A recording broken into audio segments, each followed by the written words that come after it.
of people still coming in. Out there, over there we have Bob's Bar. In Bob's Bar we have the Cliff Zone. They're betting partners for the Lakeside World Championship. If you go over there and you bet a tenner, you'll get £30 in free bet. So 40 quid for your tenner. So get over there, see them, have a little flutter on the lakeside. Also, we have these wonderful contraptions. The dartboards, the match boards, they are going to be on sale at the merchandising stall. £100 will get you a match-used dartboard with the signature of every player playing in this session. 10 signatures, £100, it's first come, first served. Obviously they're very limited. If you want to hold a piece of lakeside history and memorabilia, get yourselves out to the merchandise stall and get your name down as quickly as possible. Also, we are showing every single dart live on YouTube, on the Great Game YouTube channel. Obviously, you don't need to use that this evening. You're all here at the home of World Darts.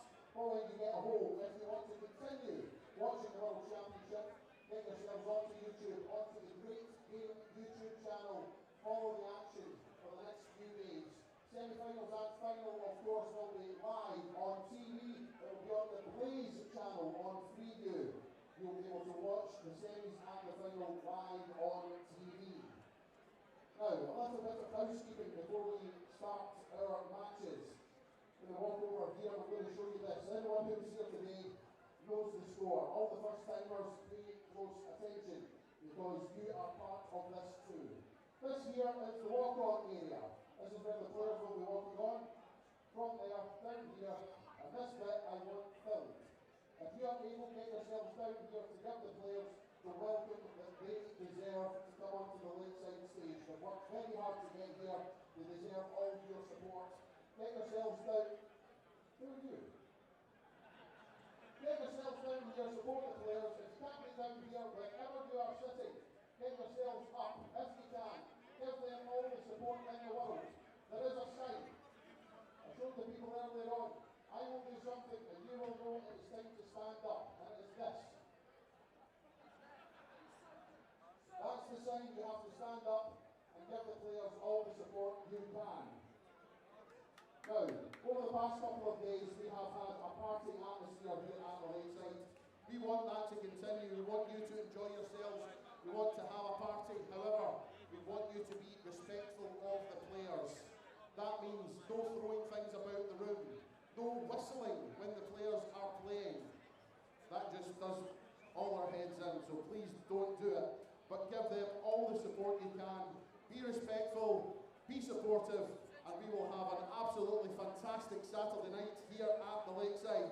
Are you ready?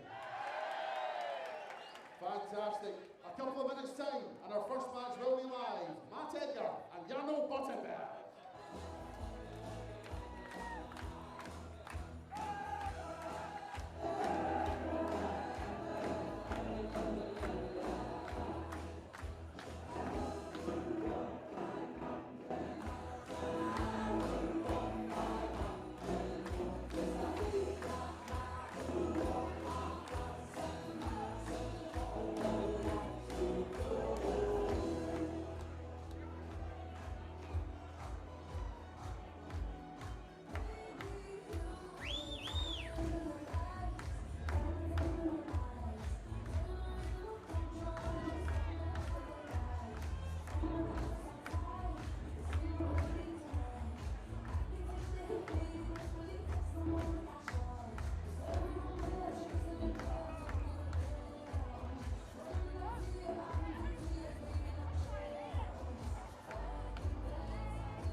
Championship qualifiers, the reigning Dutch Open champion from the Netherlands, Bottenberg!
As opponent has played out 3 PDC World Championships and makes his debut at the lakeside, the former Iceland Masters and Slovenia Open champion from England, Matthew Edgar!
Good evening, everybody. Welcome back to Lakeside. Day 2 of the 2024 World Championship. The third session where the seriousness ramps up because we've got a couple of round 2 games coming up in the men's draw. The number 1 seed, Danny Porter, arrives looking to right the wrongs of last year. We've got Martin Turner in action as well. So a mix of round 1 and round 2. A lot of eyes will be on Matt Edgar, the darter slash YouTubesman slash commentator these days. He's been spending as much time in the box as he has been on the oche. Making his Lakeside debut on the back of a couple of title victories in the WDF system. He has very strongly hinted that this tournament could be his last as a player before he goes and focuses on his media commitments and YouTube. He wants to potentially go out with a bang, just like Jarno Bottenberg did to win the Dutch Open. A spectacular 1-3-1 checkout saw him win the Platinum event earlier this year. This should be a really entertaining fixture between two players who definitely like to get on with it. I'm Dan McCarthy, I'm joined by Andrew Sinclair, and to me, this game's a bit of a coin flip. Absolutely. I think not many people had heard of Jarno before he played at this tournament last year. Played very well against Jamie Lewis before falling in the second round. And then, yeah, a matter of months later, won that Dutch Open. He's a young lad with serious potential. But he's going up against someone in Matt who, you know, has had his injury issues, but has been there and done it all. And, you know, of course, has beaten Gary Anderson with a 170 finish. So, which he does like to remind everyone of all the time, I think. No question that Matt has had a very good career. Spent a lot of years on the PDC Tour. Played in 3 Alexandra Palace World Championships, winning just the 1 game. Clean sweep victory against Mike Kyvenhoven in 2021. But he has been very open about the fact that injuries really have scuppered his career, even his preparation coming into Lakeside. He's not been able to play as many tournaments as he'd like. Yeah, he was at the World Masters. I had a conversation with him in Budapest, and it was essentially aggravated some of the issues that he'd been having before, and then that derailed what his last-minute prep would have looked like. That's a fine start from Jarno Bottenberg, showing the validity of going for the 16s on 104, because you miss either side, you've still got a potential shot. Exactly. He's a very well-schooled player. Jarno is looked after by Brian Roman, does a lot to support him, and you know, Jarno's had some issues this year, but the talent is there, and he's got the right people around him, and you'll have seen on the walk-on, got a lot of friends and family here, including his brother, Yuri, who they are pretty much the spit of each other. They even, you know, they have a very similar haircut, very similar look to them, and yeah, his brother Yuri is always there supporting him and encouraging him all the time. I mean, they are surely twins. They have to be twins. I do believe Yuri's actually the older brother, but... yeah, by 2 minutes, because it was the same birth, surely. Jarno played very well in his first match last year, beat Jamie Lewis. Jamie wasn't at the races, but Jarno was one of the standout performers in round 1 last year. He then ran into Danny Lorby in a proper tailspin of a match. Yeah, spotter's nightmare, I think, that one, with the board management of both guys, but you know, Jarno has huge potential, and it's great to see him back here for a second time. But, I mean, Matt's coming here, and he wants to win. And he, to be honest, he doesn't just want to win, he thinks he's going to win. Because when we ask the players to fill out their requirements for the programme, you say about, you know, your walk-on music, your favourite player, what darts you use. Matt put that his proudest darting achievement was winning the 2024 WDF World Championships. Well, he's a few games away from doing that. But the confidence is there, and by all accounts, he's practicing with Ryan Searle has done him the world of good. Yeah, I think he misunderstood the question. Ryan Searle, his very good mate from the PDC, is here in the crowd, giving his support. 5-5 for Jarno. Could have established 2-0 lead. Edgar wants 56. Just in the 16.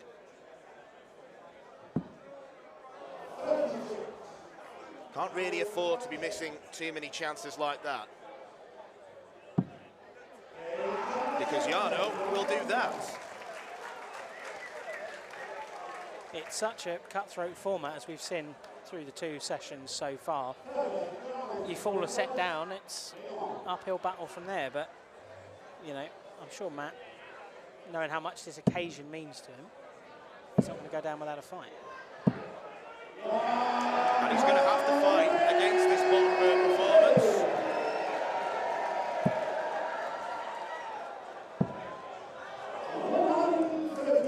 Couldn't quite land one of his own. There's quite a lot going on in the Edgar shirt, isn't there? Well, I mean, I think I've chewed your ear off enough about wrestling today, but that is an absolute work of art from Matt Edgar. It's a tribute to the Heartbreak Kid, Shawn Michaels. He's got Edgar. He's got the WrestleMania 4 logo on his collar as well, which has been changed to Edgar Mania.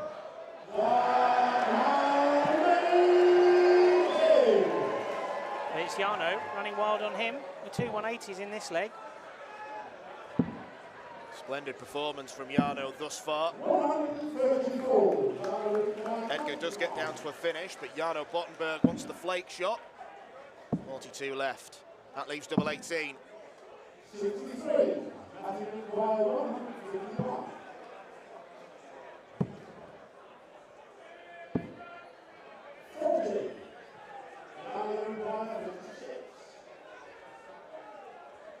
Double quick time. Jarno Bottenberg leads a set to 0.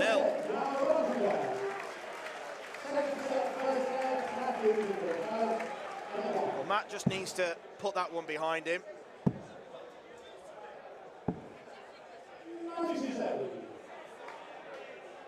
Very openly confident about his chances, but he'll know that Jarno is a tough draw. because we can't understate the achievement of Jarno winning the Dutch Open. We can't understate the achievement of any player winning that competition. No. When you've got literally thousands of entrants to compete against. I think it was just over 3,000 in the men's tournament this year, played over 2 days, and yeah, I mean, Jarno was outstanding. In the final with Wesley Plaisier, it was a grueling game, a real back and forth game, and then to win it with a tops 1-3-1 takes tremendous bottle, I'll give him that. And what a way to win it. And of course, the year Wesley's had, it shows the kind of company that Jarno is capable of mixing in.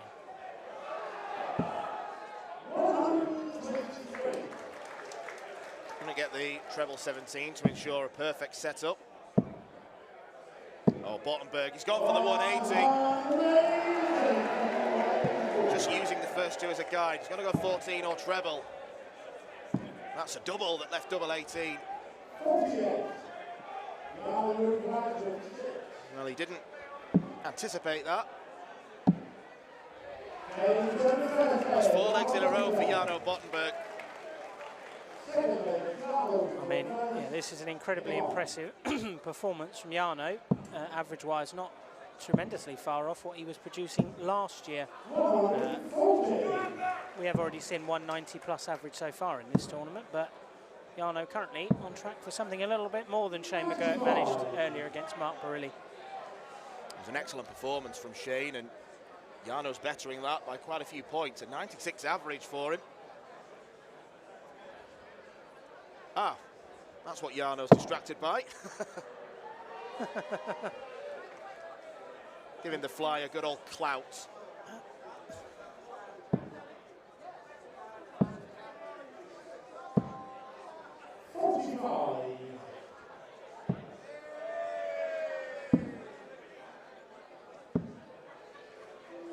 His cover shooting's been pretty good, but because Matt's darts lie fairly flat in the board, a lot of them are going above the top wire, and that's not helping him. It's forcing him to switch.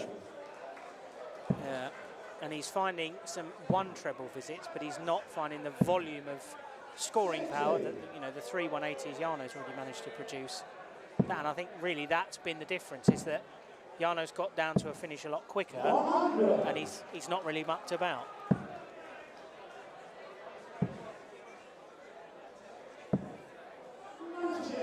Well, the confidence levels might be evaporating if Bottenberg takes this one out. Still on. Oh, right in the corner. Well, this has been magnificent so far from Jarno Bottenberg. Not really spoken about as a potential winner, but on this form, how far could he go? I think he's got a very good chance. He's got a, I mean, this is a real challenging part of the draw. The winner of this game playing Ryan Hogarth. Ryan's playing some really good stuff at the moment. But, you know, Jarno, the way he's playing, it'll give him a good game. And then after that, you would imagine Jimmy Van Schie. So it's a challenging part of the draw, but whoever comes through it has got a very, very good chance of going far.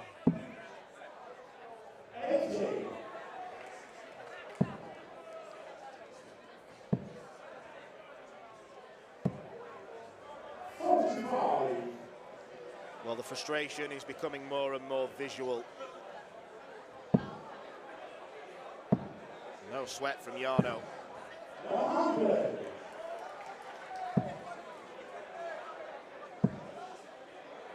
180. Not far away.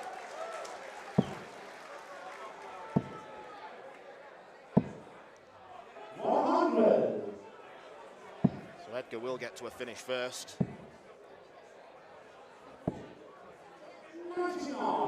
It's not the worst miss at the bullseye in the world. But he might have to take 92. He's going to have to, I think. Double-double. Oh, superb. Well, that's the flashy way to take out 92. Bit of a nod to Ryan Searle with how good that tops was. Absolutely. And a wry smile on the face of Matt Edgar there, as though, where's that been for the rest of the game? But that was outstanding, and perhaps the kick that he needed in this game, and the tool that maybe sees Bottenberg come a little bit unstuck. But A couple of loose starts there. I mean that Botty firmly in the driving seat once again. The kick, as I prefer to call him. Yeah, I have to admit, my accidental calling of him a Bottenberg last year did rekindle an interest in the Mr. Kipling products. Obviously, other sweet treats are available, but a personal favourite of mine, nonetheless.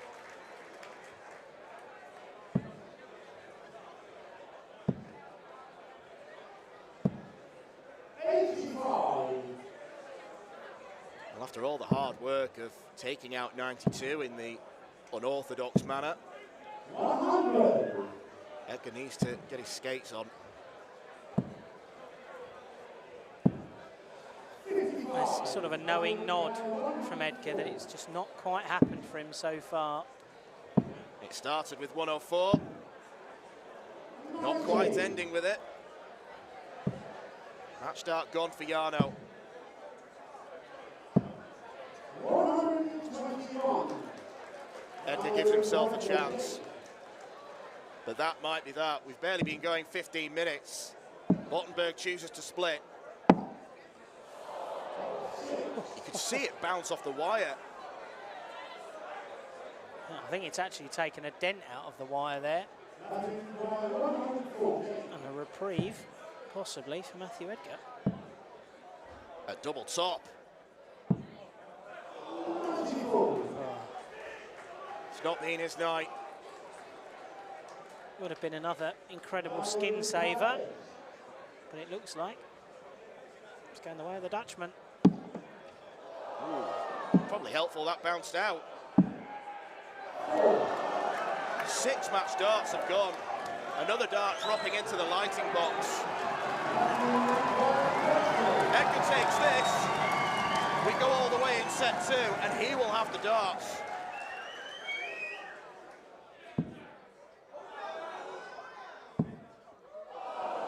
Can he caress off it? He can. That is a skin saver of the most epic proportions.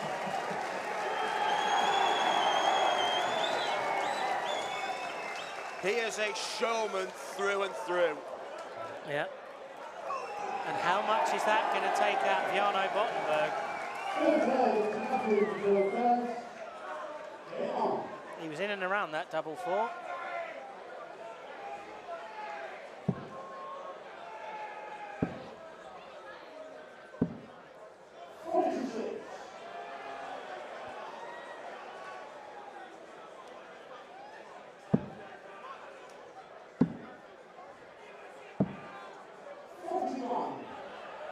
Jarno can't punish the 46. Edgar's got to put it behind him.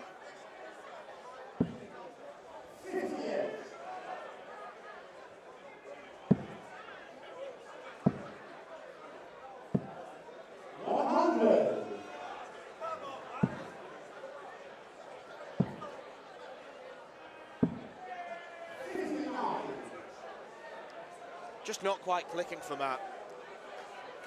He's not finding the consistency. There was that big finish. It's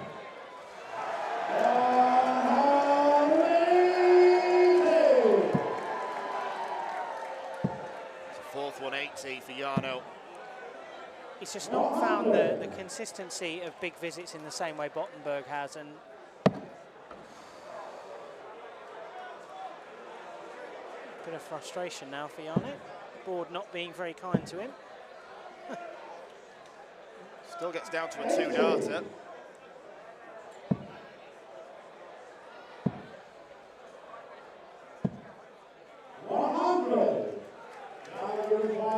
Straight ton then for Jarno, who's already missed 6 match darts.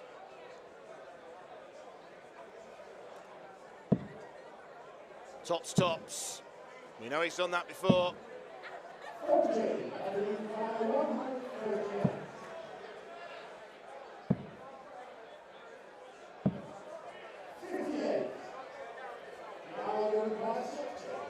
Jarno's going to get more match darts.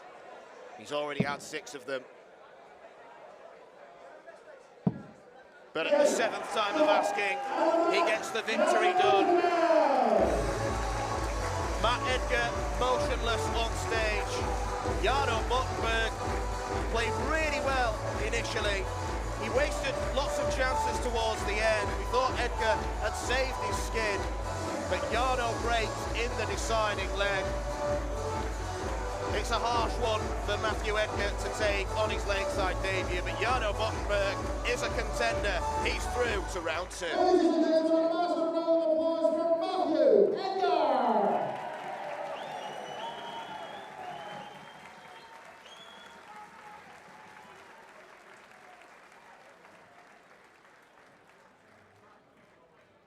Ladies and gentlemen, into the second round, Jarno Bottenberg.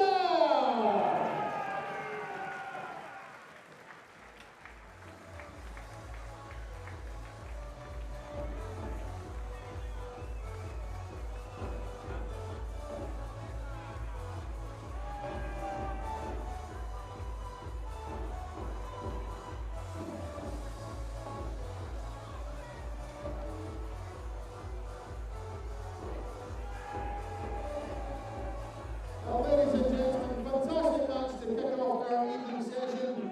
We will be back in roughly 25 minutes with our next match. The next of the ladies' matches, Amanda Loch of Australia taking on Finland's Kirsi Viinikainen.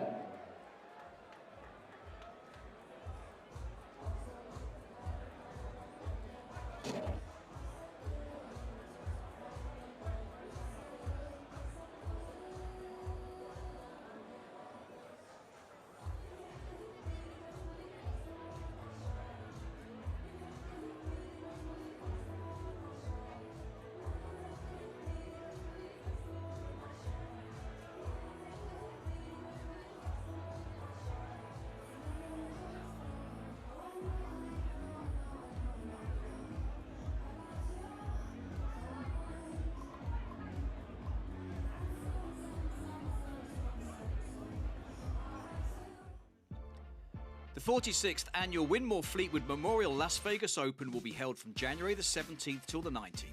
Sin City welcomes you to come and play in the entertainment capital of the world. Men's and women's champions win places at the 2025 World Championships.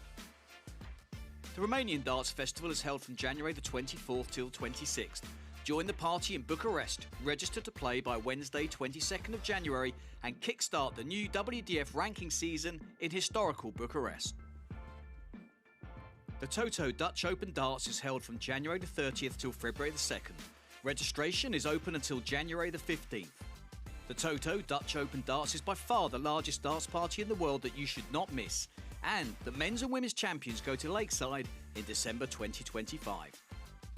The Isle of Man International Darts Festival is held from March 6th to 9th.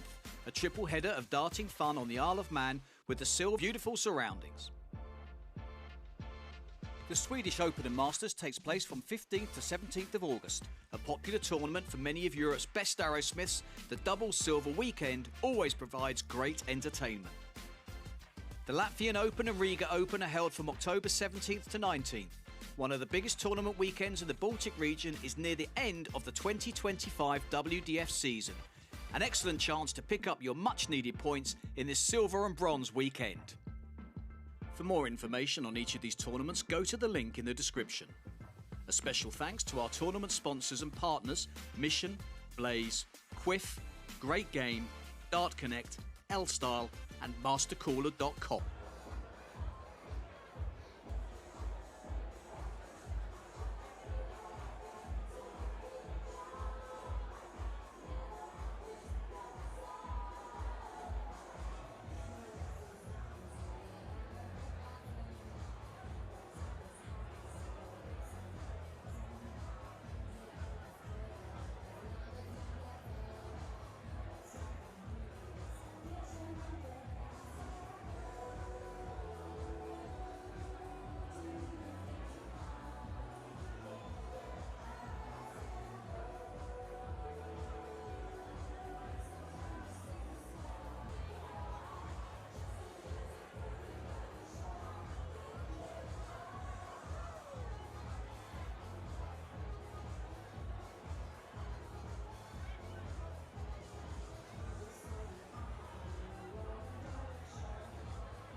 Ladies and gentlemen, just a very quick announcement. If there is a John Felstead in the room, John Felstead, please make yourself known to the front desk.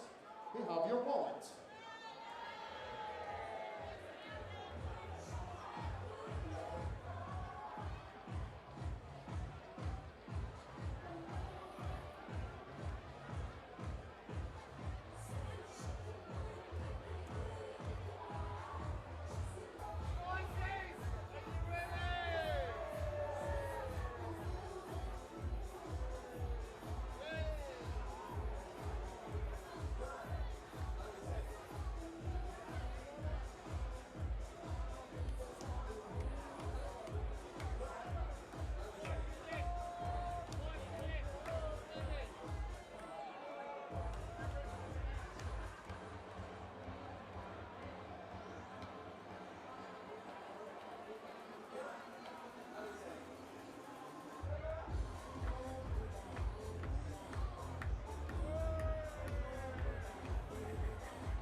Well, the global theme of this year's WDF Lakeside World Championship continues.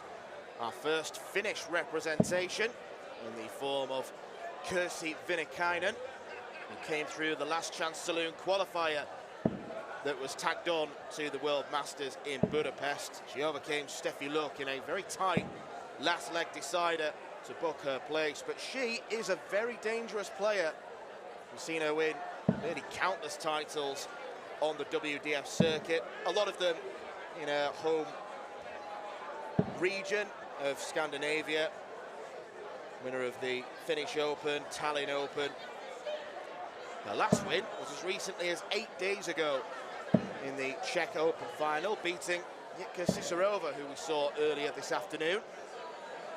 She takes on another of our Australian representatives in the form of Amanda Loch, who's had Lakeside in her diary since February, winning the gold-ranked South Australian Classic against Joanne Hadley, who would have been here but elected not to participate. Viinikainen probably does have greater pedigree of the two of them. She's played some good stuff on the Women's Series and on the Modus Super Series stage. Raymond Smith alongside me, you know Amanda very well. What kind of player is she and what kind of performance are you expecting to see from her? Amanda can be a very explosive player, which is something that holds her in good stead in Australia. So she can play exceptionally consistent. She can peg very, very well. Combination shots are probably the strength for Amanda. But yeah, very, very well drilled.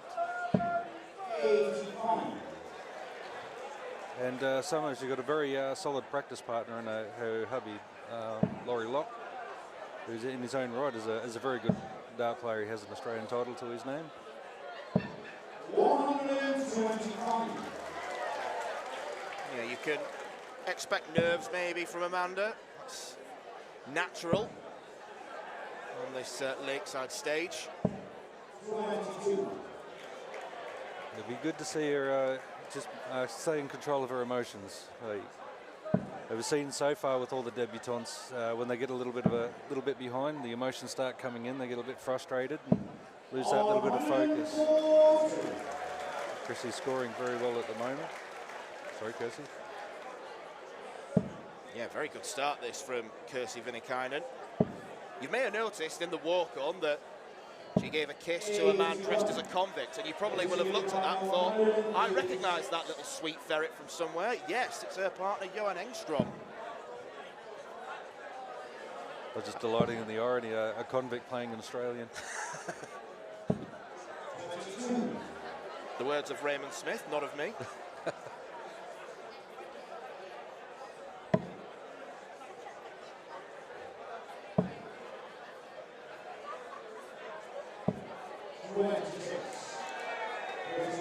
Kirsty has got plenty of time early on to tidy up 114. It wasn't a great setup shot, but Amanda's some way behind. Yeah, time on. We'll play the smart game and the long game here. 6 darts. We'll come back for the 60 to leave 76. Oh, sorry, to leave 16.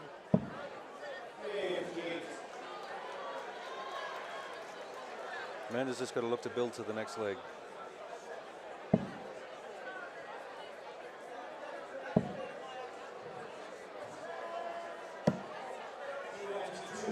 Not missing by much.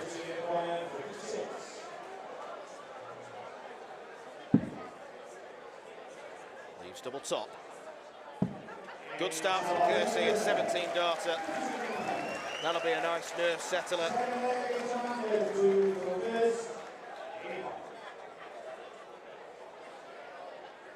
17 darter and no messing on the doubles either, straight in at tops. Yeah, and 2 good ton conversions in there as well. So if you're converting tons this early in the piece, it'll set you up with a little bit of confidence moving through. It's a good shot, good steady opener from Amanda.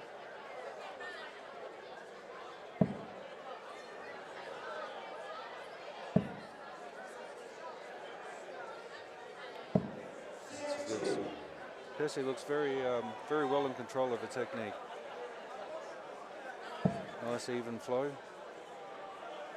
It's a very relaxed and languid throwing style she's got. There's not too much snap in the elbow. It's quite a gentle follow through. but it works for her. It's not as tight as other players. You'll see often the left hand tucked into the to the hip.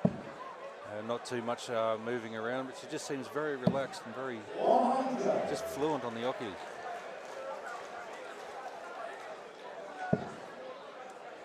The throwing style is actually not too dissimilar to that of Johan Engström's. There are quite a few moving parts.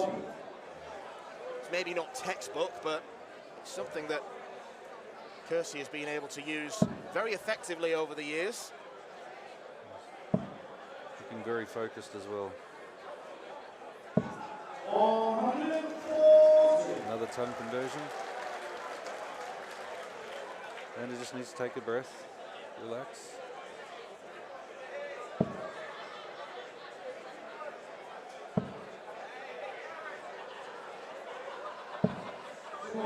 It's a little bit tight in the hands. You see the dart bouncing in the hand a bit. A little bit too keen, too eager.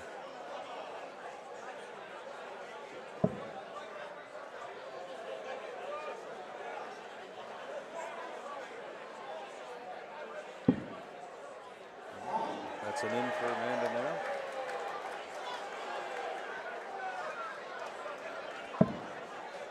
It's a good start to punish it.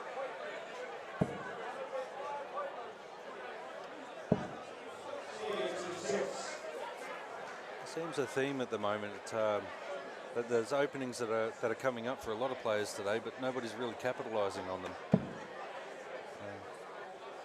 Well, that last visit will have annoyed Amanda in particular because the first start was so good, and then she misses left and right. There's a lack of consistency at the moment.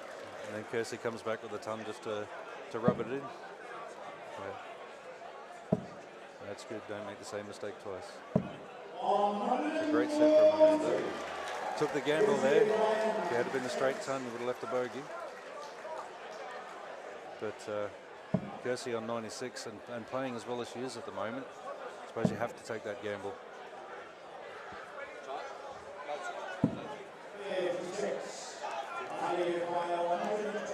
Good start on the 19s here. Single three, not ideal at all. Not the first bounce out we've seen on the wire. We saw that happen to Jarno Bottenberg a few times. It's odd. I don't think we've seen a bounce out before that game, and now we've seen a few since. Not sure of the points. Need a bit of sharpening. It's a great shot from Kersey. Early in the piece, but Tots has been good to Kersey thus far. Just looking at the way she threw the dart, it was almost inevitable.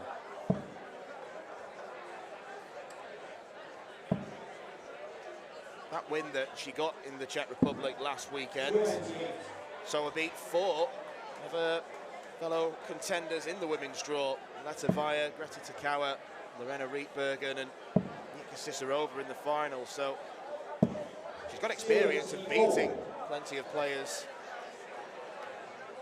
that are in this World Championship.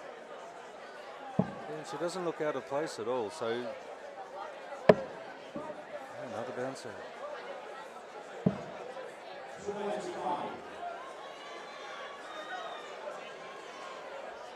I'm sure you'll have played games where you've seen darts bounce out more than one occasion. I mean, how many times does it have to happen before it really starts playing on your mind?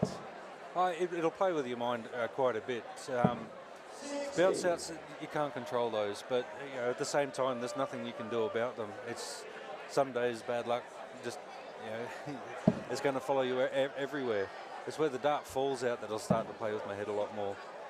Some of the boards we had back home early in the year were really hard. You'd throw a sweet dart, it'd hit the board and then fall out. That plays with you because then you're trying to throw harder. But bounce outs, there's not much you can do about them.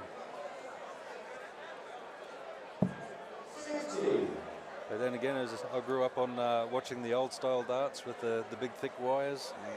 So bounce outs were a common theme.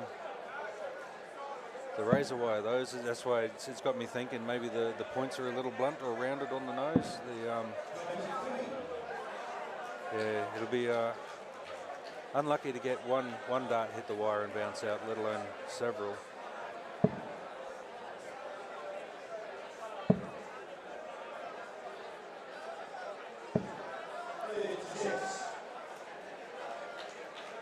Well, this has been Amanda's best chance so far to get back into the game. It's been a shocker of a leg from Kersey. She's looking to rectify that. In style, perhaps.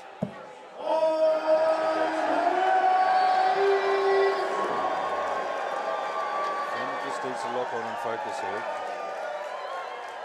Kersey's going to need 6 darts. Amanda's hitting a lot of trebles, just unfortunately not the right ones.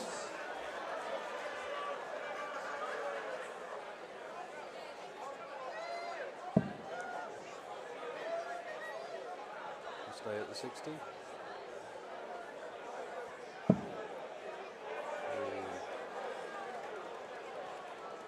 We've got to come down now.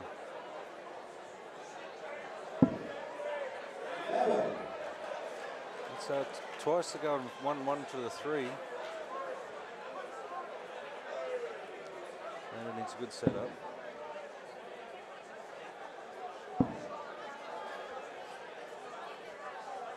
You've got to stay at the 19 now.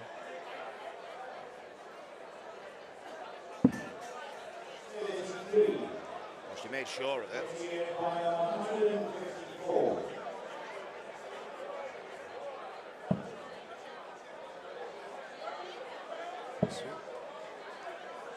Down to the 17. Down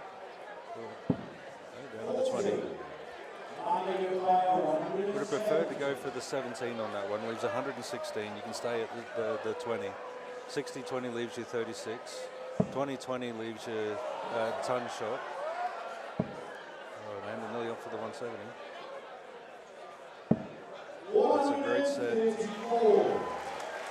It's an excellent shot. Now Kersey under pressure to take out 114 for the first set. Got to make sure the nice straight first dart. 18. 60 for 36. This is 60. 1 for 36. Amanda's turn for 36. Well, she's not had a dart at a double yet. Double 18 to get her in the game. Not really a guide. Tricky switch to double 9. Unfortunate. A little bit too aggressive on the line.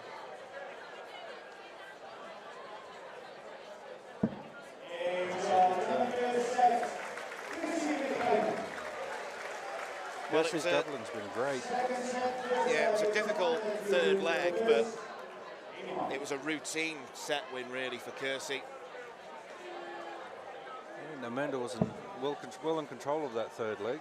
Just gave up too many opportunities, left too many darts open. You're liking it to 10-pin bowling when you hit a strike and then you hit a 7 and then you don't spare. It leaves it open. Your opposition can run over you.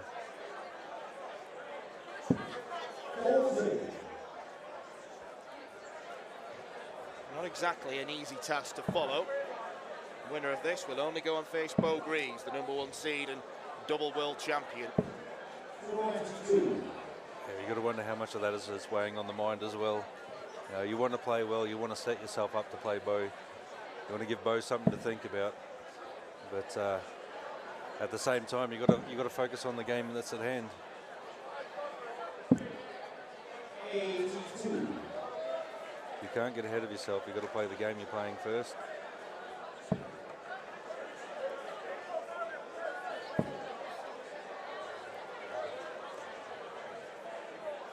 Too many of these kinds of visits from Amanda. Yeah, it's been the case of the game today with Unker and Jeddah. Whoever threw straight won and won comfortably. Kersey's thrown fantastically straight. Wonderful darts. She has the one blip every now and again, but she's not getting put to the sword for the mistakes either. Whereas Amanda's missing a few and then getting Kirsie's hitting a 60 behind it.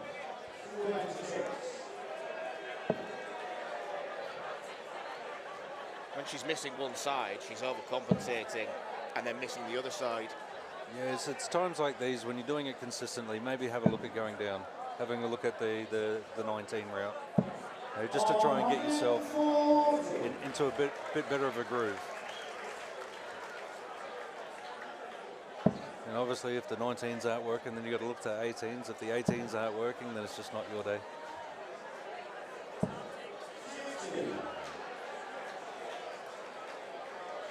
Better visit, keeping them straight. 139 would be lovely for Viinikainen. She's not going to get that. Ready to come down here. Leave a nice 120 or 82 or a 120 would have been a good leave. And it needs to hit the big ton at least. Now.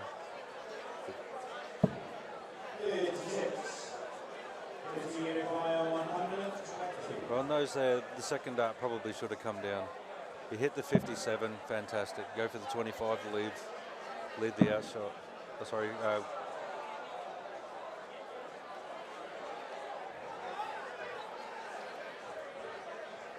she wanted a single 20.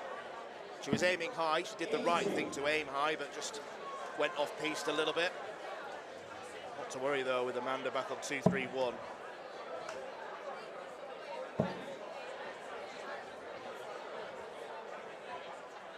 You got to stay there now.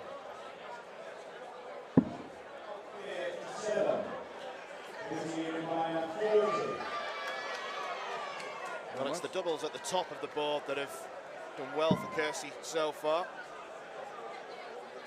I wonder if those are blocking. Nice little step.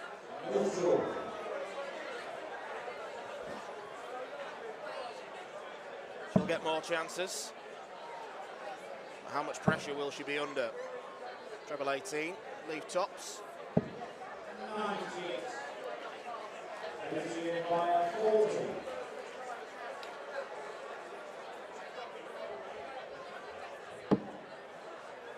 high again. She's been so lethal on it in the first set. We see the blocker. Oh, overcompensated. And this is the shot that Amanda needs to take. Get the confidence up. 16. The big numbers again and again. Yeah, that was the opportunity to get back into that one. Well, Amanda's struggling, there's no question about that. Kirstie beginning to struggle on the doubles, which has not been the theme of this match. Lands that one top corner. 4 legs in a row.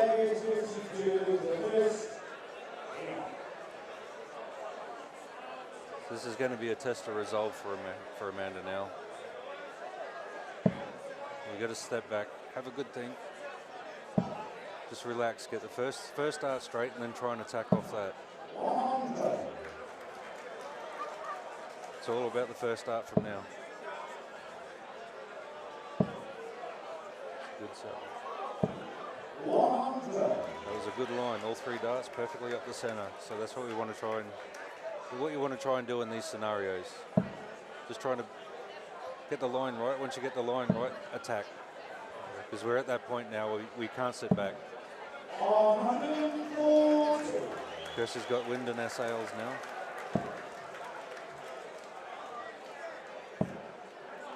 Yeah, this is much better from the Finn after a fairly shaky last few legs.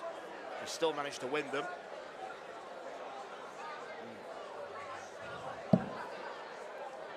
He's in the triples again. She's split. Stayed up, leaves the 161. Amanda a fair way back on 360.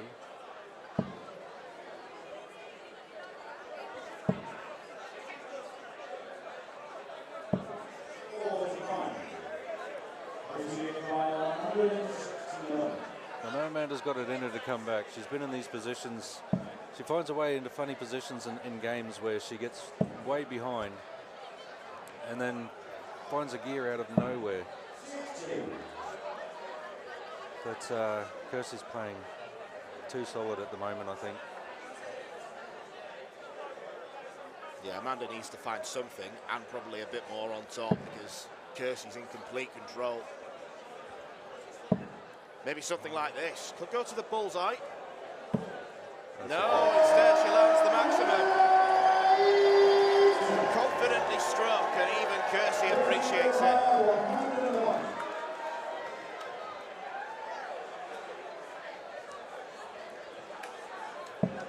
This goes back to, as I was saying before, if you're building around that first dart, you can get the confidence up. So when the confidence is starting to come up, you can build onto that leg. It's maybe a little bit too little too late, 135 on the board, but if Kiersey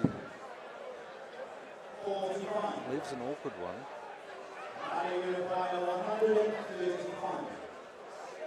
ball's got to be the shot. Up for the 60. How much of the bullseye has been obscured by that quite bulbous barrel she uses? It's an academic point. She's not going to get a go at it.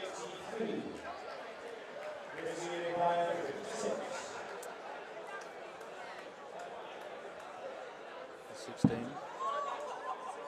Now, do the last tops play on her mind a bit?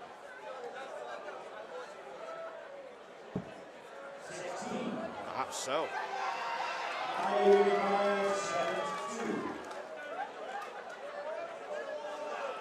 Which way are we going?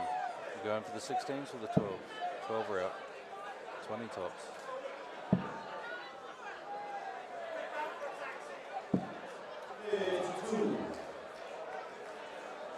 Not giving herself enough opportunities in this match. It's only her 4th dart at double. Down for 10s.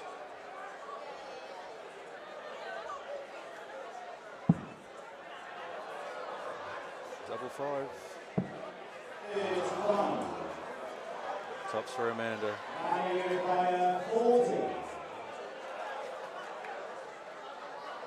The first leg on the board and a break of throw.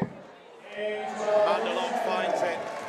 It's normally her bread and butter back home, so she's away. She's got a campaign started.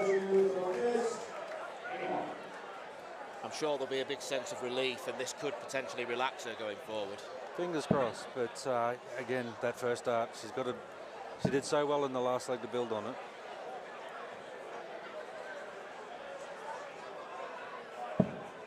It's a good pickup. We've got 2 breaks to lead.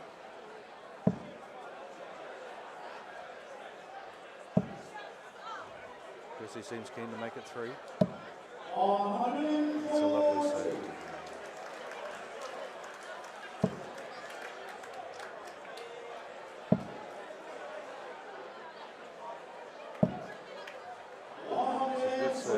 Again, in the trebles, but if you're not hitting the 20, it's almost like a waste. It's 57 points missed at a time where you're scraping for every point.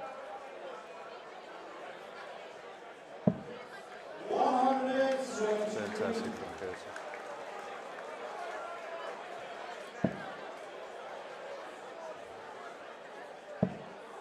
The problem Amanda's had is the first dart has been so unpredictable. It's either plumb treble 20 or wildly in the 1 or 5.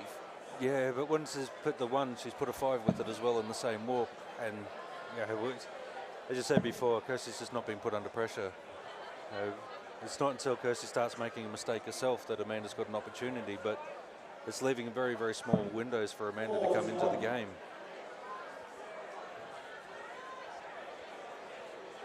So when you're playing in Australia, you may have those opportunities where you get those little lulls in the middle of the leg where you can do that, but you're playing against somebody that's won a tournament no less than 8 days ago.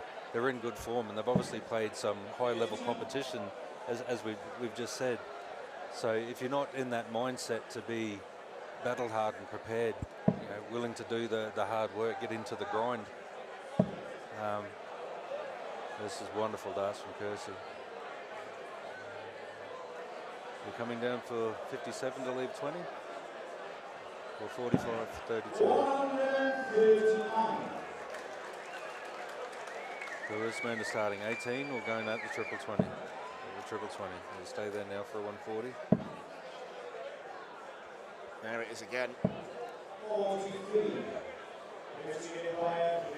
But in 2 darts, if you had the discipline to throw straight, it's 114 points that that you can wipe off the scoreboard. Double 10. She'll be back.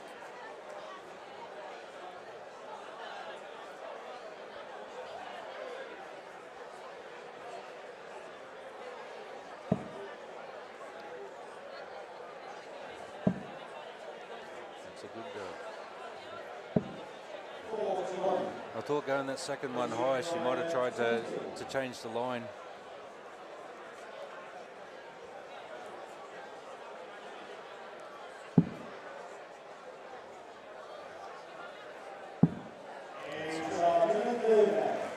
Viinikainen breaks straight back, and she's one leg away. Amanda Loch's nickname is Trouble, and that's exactly what she's in right now.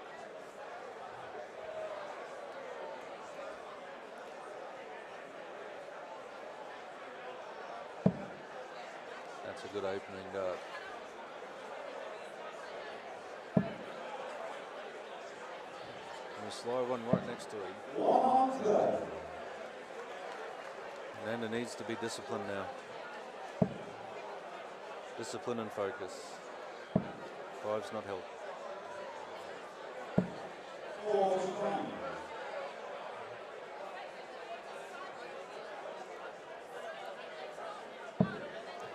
I don't think Bo Greaves will be losing too much sleep over the prospect of facing either player. Not that she would for anyone, I don't think. Probably the most relaxed darts player I've ever seen in my life. Yeah. So laid back, she's horizontal.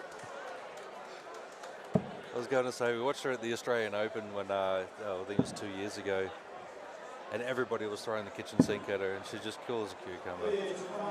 Then you see her back in the back room. She says, "Oh, you played lovely, thank you." It's like, hey, break a sweat, please. You're making all of us look bad.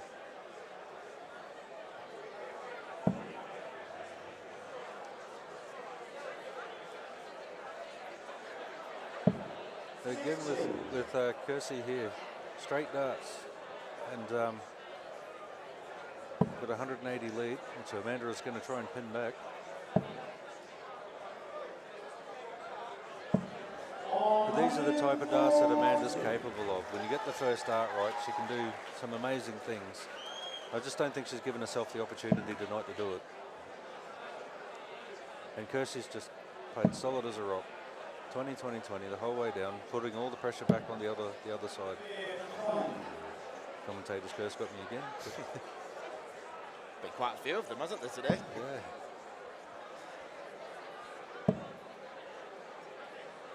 And that treble 5 means that Kersey's not down to a finish. We'll be hoping for at least a ton here. Leave it handy for a 2-darter. That's not helpful.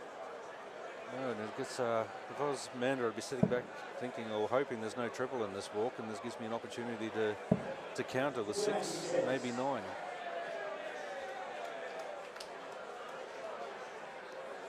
That's a good first one. Adjusted too far. I probably would have gone for the 18 on that one there, just to bring it back to nice straight darts. But more than capable at 157. But Kersey's more than capable at 160. And what a way to win it would be. Oh. Now the 157 has to go.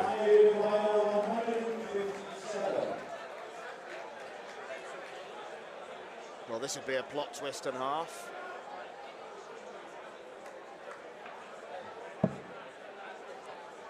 Now we've got to put the pressure on.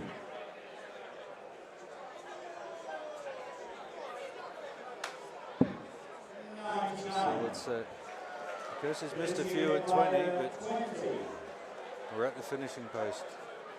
Or are we? Good focus. For the match. After the right to face Bo Greaves, Kirsty Viinikainen has done it in straight sets. Debut disappointment for Amanda Loch, but it will be a big learning curve for her. Kirsty Viinikainen, in her lakeside debut, looks pretty assured throughout the contest. There's no doubt she'll have to raise her game if she wants to compete against Bo Greaves, but it's job one done. Kirsty Viinikainen beats Amanda Loch 2-0.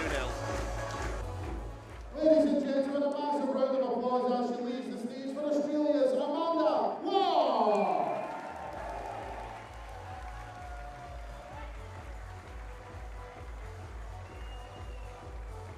And into the second round, Finland's Kirsty Viinikainen.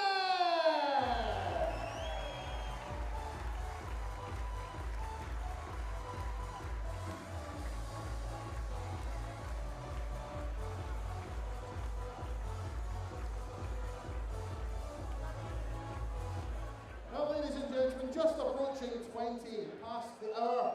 We will be back with our next match in 10 minutes' time.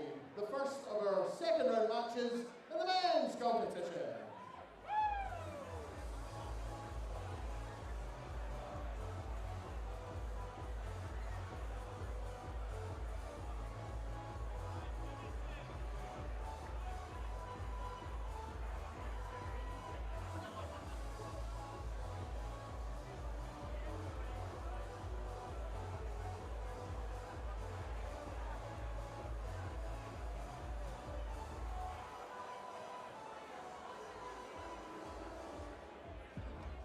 The 46th annual Winmore Fleetwood Memorial Las Vegas Open will be held from January the 17th till the 19th. Sin City welcomes you to come and play in the entertainment capital of the world. Men's and women's champions win places at the 2025 World Championships. The Romanian Darts Festival is held from January the 24th till 26th. Join the party in Bucharest, register to play by Wednesday 22nd of January and kickstart the new WDF ranking season in historical Bucharest. The Toto Dutch Open Darts is held from January the 30th till February the 2nd. Registration is open until January the 15th. The Toto Dutch Open Darts is by far the largest darts party in the world that you should not miss. And the men's and women's champions go to Lakeside in December 2025. The Isle of Man International Darts Festival is held from March 6th to 9th. A triple header of darting fun on the Isle of Man with the most beautiful surroundings. The Swedish Open and Masters takes place from 15th to 17th of August. A popular tournament for many of Europe's best arrowsmiths, the double silver weekend always provides great entertainment. The Latvian Open and Riga Open are held from October 17th to 19th. One of the biggest tournament weekends in the Baltic region is near the end of the 2025 WDF season. An excellent chance to pick up your much needed points in this silver and bronze weekend. For more information on each of these tournaments, go to the link in the description. A special thanks to our tournament sponsors and partners, Mission, Blaze, Quiff, Great Game, Dart Connect, L-Style and MasterCooler.com.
enter the #1 seed in the men's tournament. Danny Porter savouring every moment. Joined by an inflatable croc. He is Australian, you know. And the reason why he's #1 seed is because he's hoovering titles for fun in his homeland. 5 alone this year. There might not be the biggest tournament in the WDF system, but the points won from silver and bronze tournaments really do add up. And that's why he has got the #1 in brackets next to his name, which does bring its own pressure. But Porter is a confident man. He thinks things are going to be much better now than they were last year. By his own admission, he underperformed on his lakeside debut, losing in straight sets to Arjen Konterman. He admitted that he struggled to adjust to the big stage, the lighting conditions, but he says he's prepared well for his return, and he is looking to make the most of it. Francois Schweyen, the first man to take to the stage twice in this tournament, had another Australian in his way in round 1 in Michael Cassar. He lost the first 2 legs, but then won 6 in a row. There was some decent doubling along the way from the Belgian. It could be a potentially tricky assignment for Danny, but he certainly arrives full of beans and full of confidence. He backs his own ability, doesn't he, Raymond? Absolutely, and as he should. He's played solid on the Australian tour and in every state, and not a lot of people can say that they've done that and done that consistently. So he's travelled all over from Western Australia to Northern Territory. So a lot of frequent fire miles in there. He's on for a 180 here.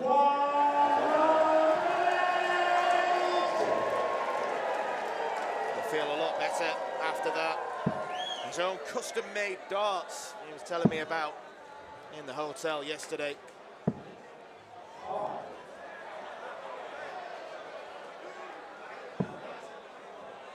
Wants to make a quick start to this game, does Danny. Barely had a sniff against Arjen Konterman in last year's tournament. As I said, he's learned from that, so we'll see how he's prepared and what he's prepared for. Hopefully he's prepared for the longer format. 5 sets, best of 5, first of 3 sets. So we don't play this longer format back home. So even if you win it to 0, that's 9 legs, which is probably right on the limit that we play back in Australia. So yeah, we're not set up, we're not designed to play the longer formats and set format. There's only one tournament back in Australia that's played in sets, which is no longer on the WDF calendar, so not a lot of people travel anymore. It's been a horrible start for Francois. He'll want to scrap this leg. Solid 14 opener for Danny.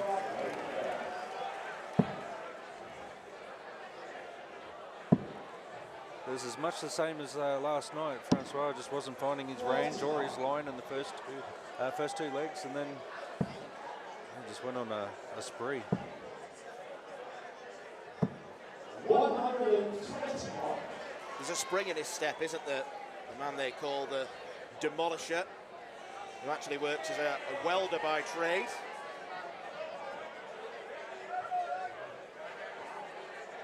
Been a remarkable story in Danny Porter's life. Quite lucky to be playing darts. He had a horrible accident where he shattered his ankle, found himself bedridden for a long time.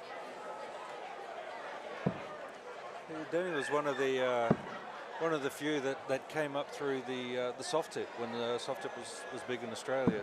He made the Australian soft tip side, went over, performed well, and then from there went from strength to strength. But was never really noted as much of a steel tip player, and in the last 2 or 3 years he's come on in leaps and bounds.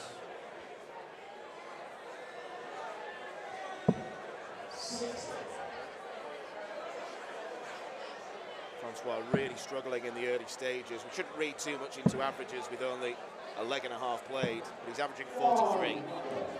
That has to improve pronto. Looks like he's heard you, he's making amends. But Danny at the moment, it looks like he's scoring well, but he's relying a lot on the triple 20. There's a few 1s and 5s in there. And Danny's typically playing well in the tournaments back home. He's not missing much at all.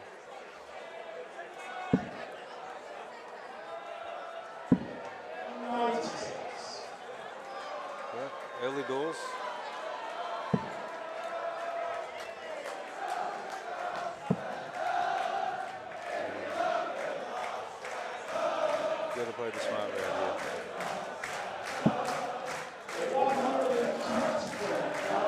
Danny enjoying the atmosphere, as we all are. Francois wants double 19, and he's back on level terms.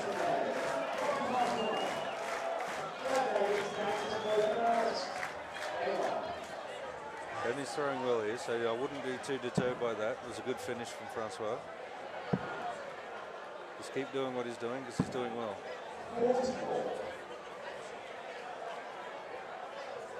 He's nicknamed the Clock, and for much of the game so far, he's been like a stop clock, but that 98 checkout was very accomplished, made it look quite easy. And he's back into those triple 20s. Both guys are having a little run on the triple 20 at the moment.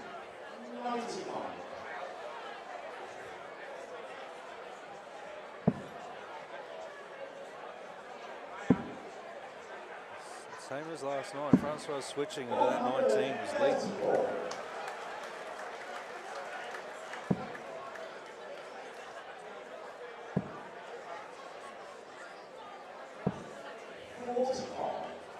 That five's just letting him in at the moment. Francois returns in coin. Go back to that 19. Look at him.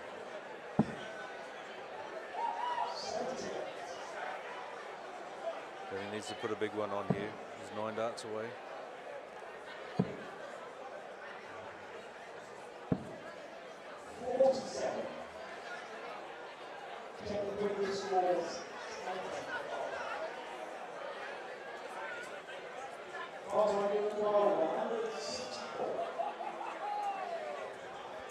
I did wonder then, it felt like a miscount with him left on 166, but it's actually 164.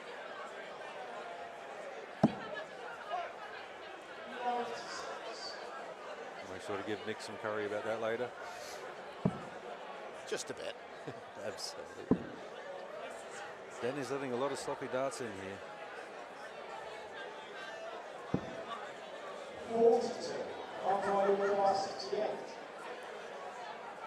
Francois has been very solid down here. 20 for tops. Some solid finishing there for Francois. Combination shots. Well, the finishing from both players has been very good. And as quick as that, Francois Schreien finds himself in front. We will have a break after the conclusion of the second set.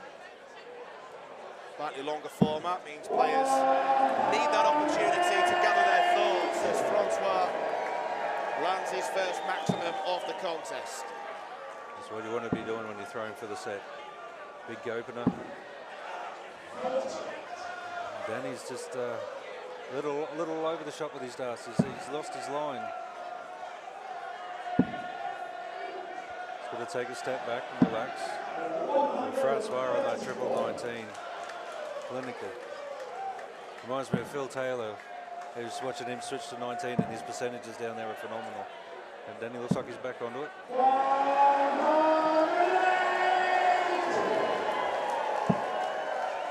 Terrific scoring from both players. It's the same as Casso last night. Francois is just not, he's just throwing too straight. He's not missing much. You see 171 back up that 180. That's lovely. That's 351.6. Put the thinking music down. 84, 60 for 24. That's a lovely dart. For the first set. First dart and a double missed. Danny Porter needs a ton plus checkout. That 5, it's going to hurt him. Got to get that first one right.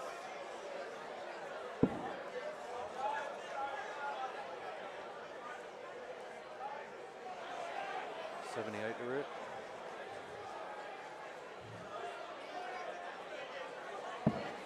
That's a good dart to finish on. Francois is finishing the last 2 nights. Phenomenal. Well, in terms of seedings, it's the underdog who strikes first. So was saying after that first leg and a half, he's at a 43 average, and then he just turns it on. Just seems to take a little bit of time to work into it, but once he does, now Danny needs to do the same. Just work into it, get those, get the dart straight, start attacking that treble, but stay focused on what he's trying to do. Like, get into his process. At the moment, I think he's just a little bit too nervous. He's focusing too much on outcome.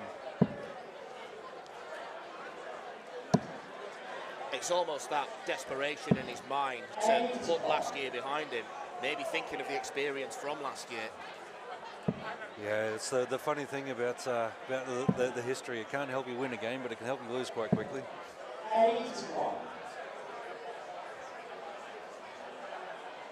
But Danny has had solid performances all year, and it's through the confidence that he's gained from within his own game. So when you turn up here, you have to have that same confidence. If you don't, then you're going to get lost very, very quickly.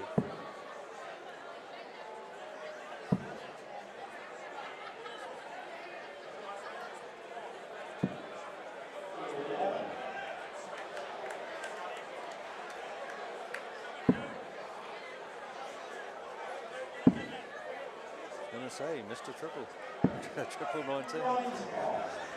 Still managed to pick one off to leave 138. Danny needs a maximum or 3 big trebles to get to a finish. That's not going to happen.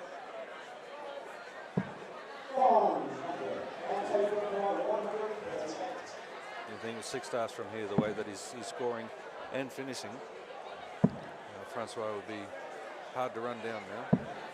Lovely last start. Then he has to go for the big one here.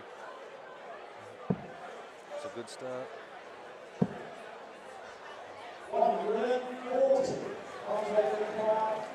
Pressure on Francois.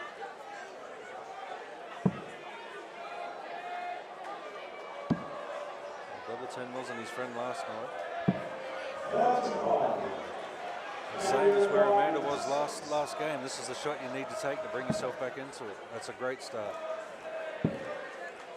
Good one to run in off that barrel. You don't need to open it up too much.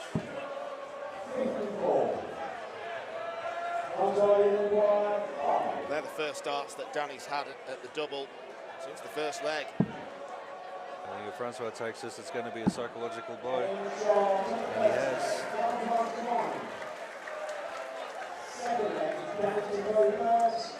Just needs to take a step back, reset, refocus, reset.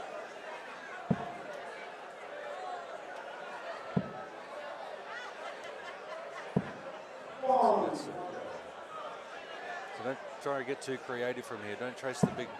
You've got the darts. I mean, if Francois throws 140, 180, then yeah, 12 darts maybe something you have to look at. But just try and bring it down in a comfortable little 15 darter. Just ton, 1 and 3, but keep the dart straight.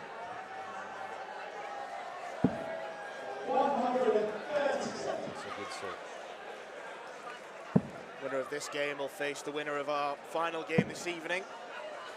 Top section of the draw, where the number 16 seed Martin Turner takes on Brian Roman, who opened the show last night with a rapid win over Connie Grunewald.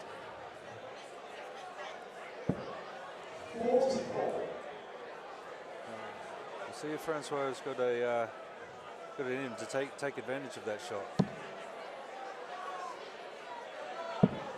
Even a 140 here would be. It's only 89 behind now.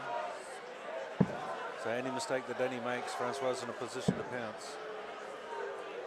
He's making a big mistake. He needs to come back with a triple. Does Francois start at the 19? He does.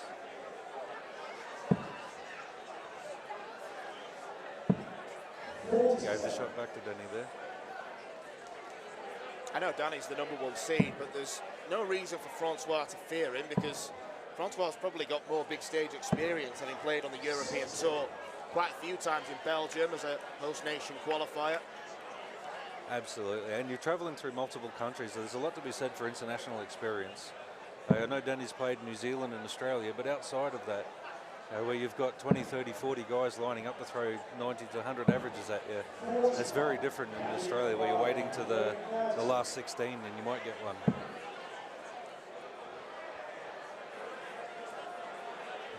Got to stay focused here, right? That's a good dart.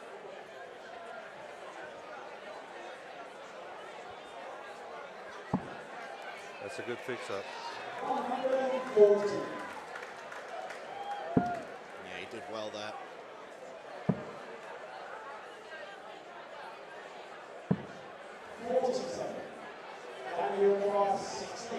Probably going to get multiple goes if he needs them. Got to set himself, set his line.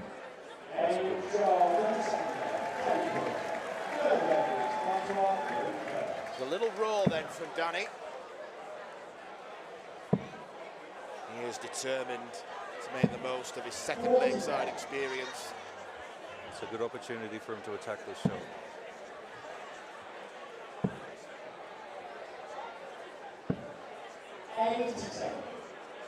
All that room on the right side, I probably would have stayed there just to try and go for the two.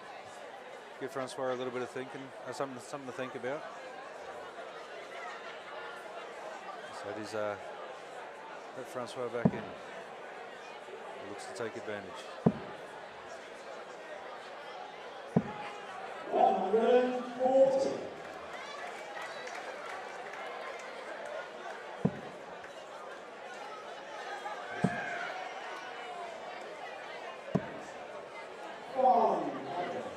Just keep pace at the moment.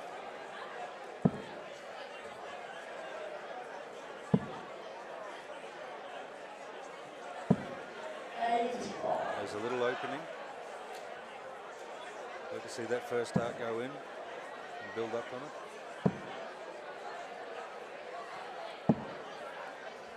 Oh, then he's made them a bigger mistake.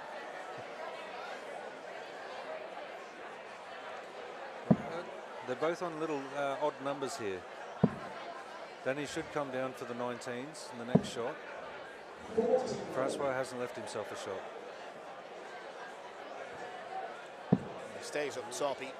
He could have started on the 19s and then maybe brought the bullseye into play to get down to the big fish. Yeah, you had to. I mean, the 133 leaves 138, 171 for the ton.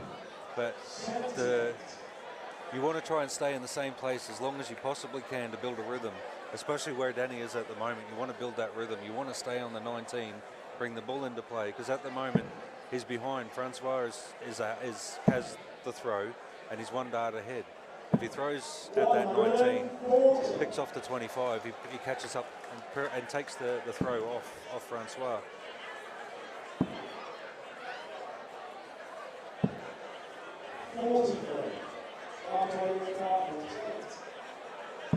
If we looked at the pitch map for this leg, the darts are all over the place. There's no consistent Francois for tops.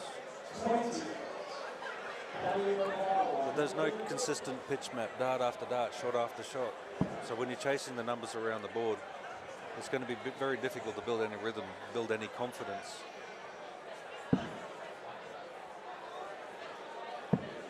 Well, it looks a very long shot, the 150. Only trims off 42, and Francois Freyer steps in to take double 10.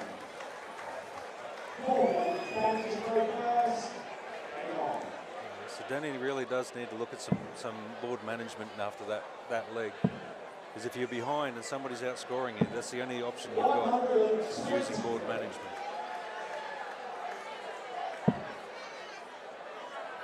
We see a lot of the experienced players on the PDC and even the former BDO, and even now, when you see that they're struggling, they'll use the board a lot better. They'll play a lot smarter. They will be a little bit less aggressive, but a lot smarter with the numbers and the counting to buy that extra dart, get that one dart in front.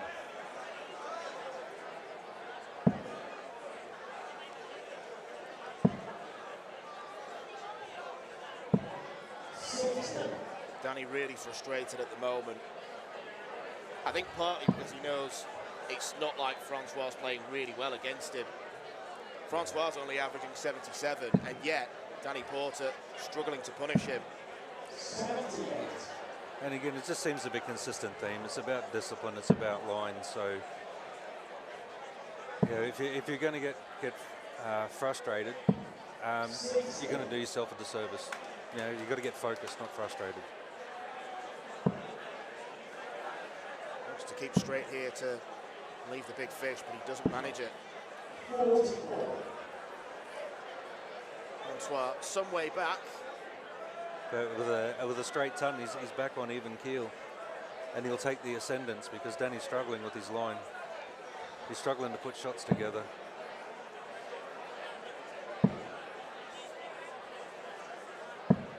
There it is. Fantastic shot. And now Danny has to respond. Over to the 17. 42. Again, if he hits the 19 there, it's not going to leave him a shot. Just seems to be a little bit flustered, maybe a little bit too much noise in the head. No real consistency in the scores. We've had 1, 2, 3, 30, 78, 44 and 42 from Danny. If you have a look at where he's throwing, it's not consistently in the same spot. For a 2-set lead going into the break, Francois Treyen strikes. And that was very, very clinical. Danny Porter, the #1 seed, is in big trouble. He has got to mount a proper comeback if he wants to go through to round 3. Francois looks cool and composed despite not playing great himself. He leads 2-0.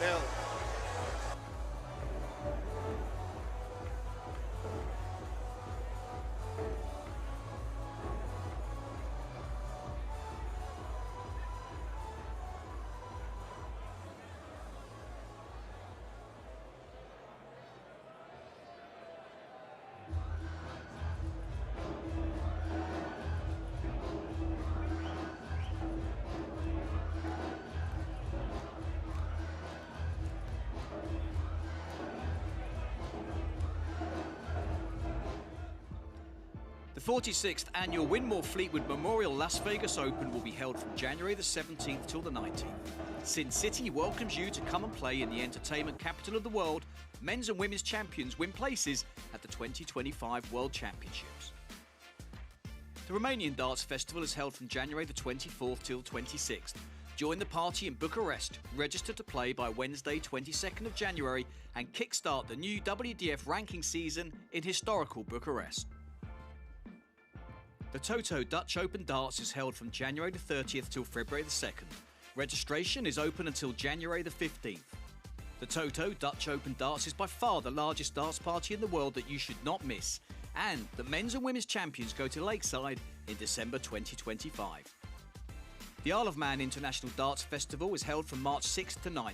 A triple header of darting fun on the Isle of Man with running tournaments in Europe invites you to join them in between the most beautiful surroundings. The Swedish Open and Masters takes place from 15th to 17th of August. A popular tournament for many of Europe's best arrowsmiths, the double silver weekend always provides great entertainment. The Latvian Open and Riga Open are held from October 17th to 19th. One of the biggest tournament weekends in the Baltic region is near the end of the 2025 WDF season. An excellent chance to pick up your much-needed points in this silver and bronze weekend. For more information on each of these tournaments, go to the link in the description. A special thanks to our tournament sponsors and partners, Mission, Blaze, Quiff, Great Game, Dart Connect, L-Style and MasterCooler.com.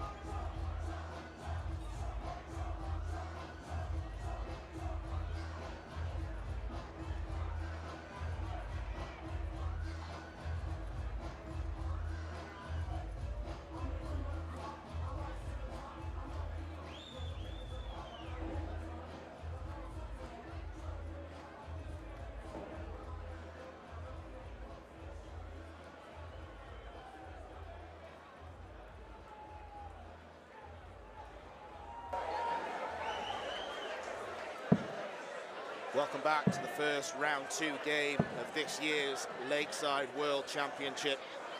You would forgive Danny Porter for feeling a little bit deflated right now. 2 sets down, it started beautifully for him, 14 darter to kick things off. 3 visits of over 170 in the first set, but there have been too many scruffy visits. Not just treble-less, but the darts sprayed all over the place. It's not like Francois Schreyen's playing well. He had a really ropey start, averaging 32 following the first leg, but he has taken full advantage of Danny Porter not giving himself enough chances, Raymond. Yeah, absolutely. There's a saying I always say, there's no excuse for darts that aren't straight, and so Danny just needs to get back to the straight darts. But I noticed that Peter Machin pulled Danny aside on the way back out, had a little bit of a chat to him, and yeah, just try to slow Danny down a bit, get him to breathe. Peter Machin, the 5th seed, who we're going to see in action on Monday evening. He could play Kai. Yes, be a very interesting scenario.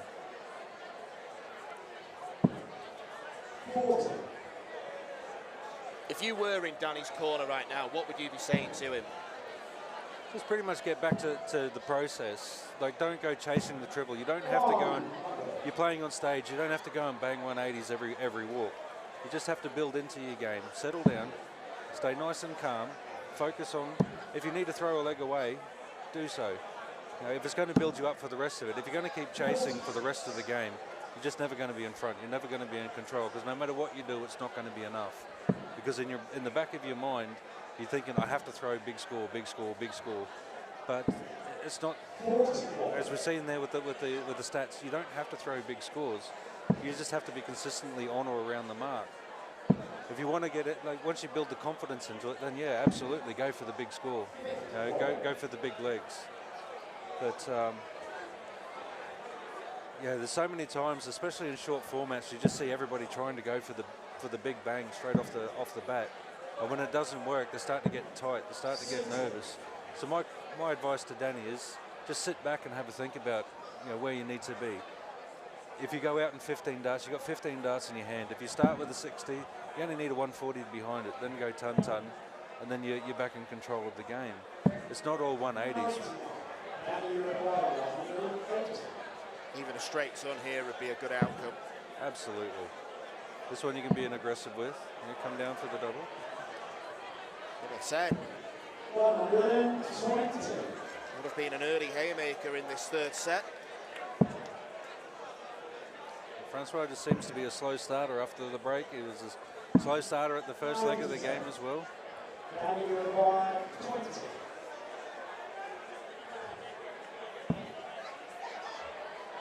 5. Drags it a long way low. Opts to bust.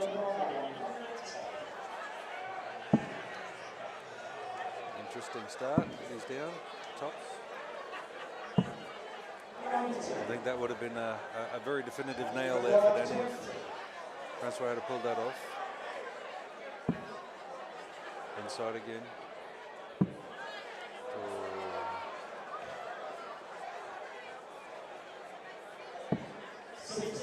Well, decides the best route of attack is a different target. If he's allowed to come back, which he isn't, a real blow for Francois.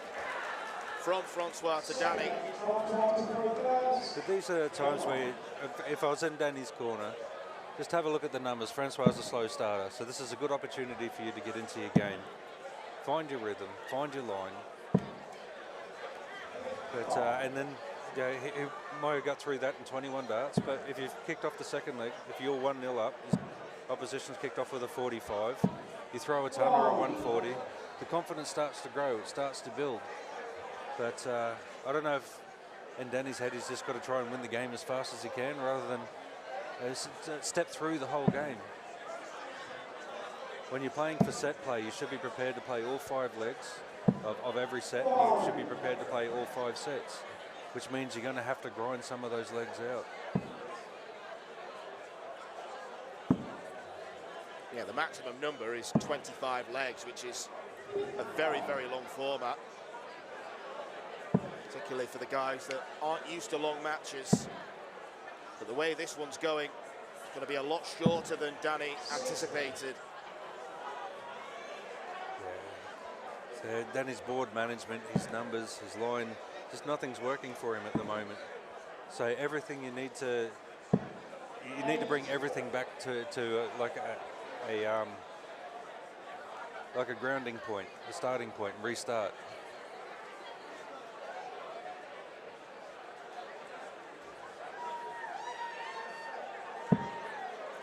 It's a lovely dart for Francois.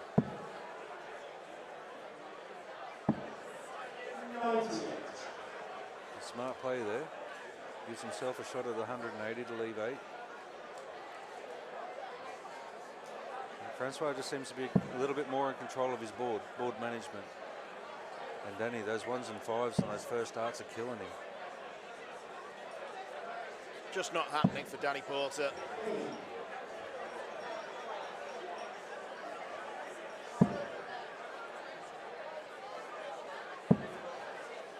It's a shame for him after making such a grueling journey over from Australia to play in this tournament. And that's the hard thing about coming from Australia. We don't get many opportunities to show our wares on the world stage. We get one shot every couple of, well, every year, effectively. You either come to play Lakeside or you go to the alley pally. But let's face it, it's a moonshot. You're playing the best players that are available at that time in whichever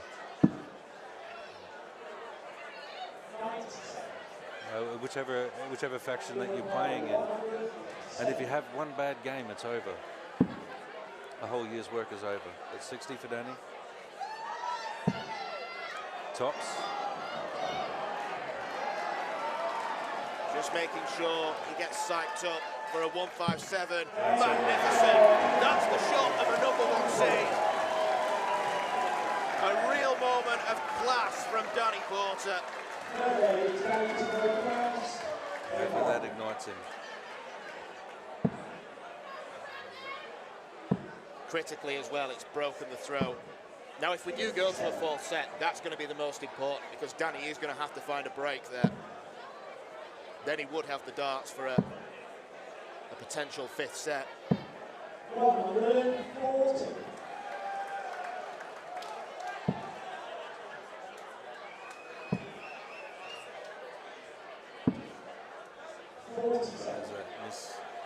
I think in situations like this, I'm not sure where Danny's head's at, but it's just shot for shot. You just focus on the dart that's in your hand. But I don't know if he's focusing on trying to get to the double and win the leg, rather than stepping through the process to get to that double.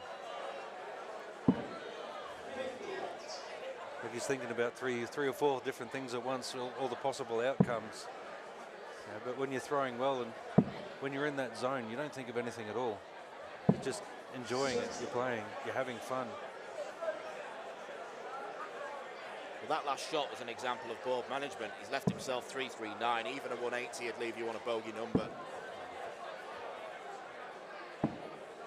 And again, chasing darts all around the board now. But the leg, again, we look at that pitch map. He's not putting himself in positions to get confidence or to build momentum or build a rhythm.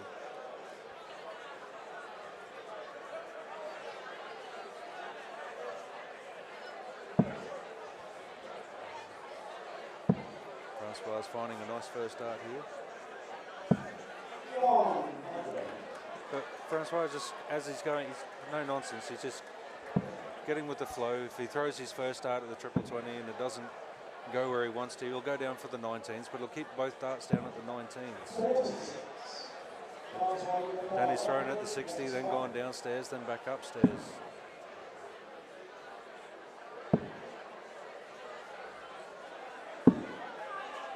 Fantastic shot. Really, Again, really clever. good board management. Danny looking for the 180. 140. Pressure on. Francois responds. Killer blow for Danny Porter, who hit the 157. You thought that'd light the fire. And now he's on wood.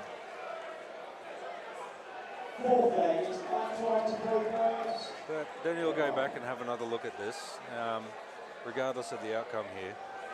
But I hope he has a good look at just where his darts are going and how much movement he has. I don't think he's moved that much in any game he's played all year, you know, and probably in the whole tournament, let alone in one game. Well, last year's #1 seed, Andy Barton's breezed through the tournament, breezed to the title. It's a completely different story this time around. And ironically, the #1 seed Porter looks like he's going to lose to a Belgian.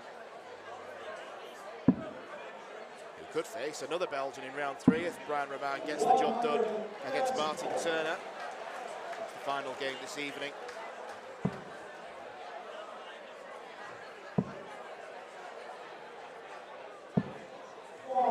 That's a good set from Danny.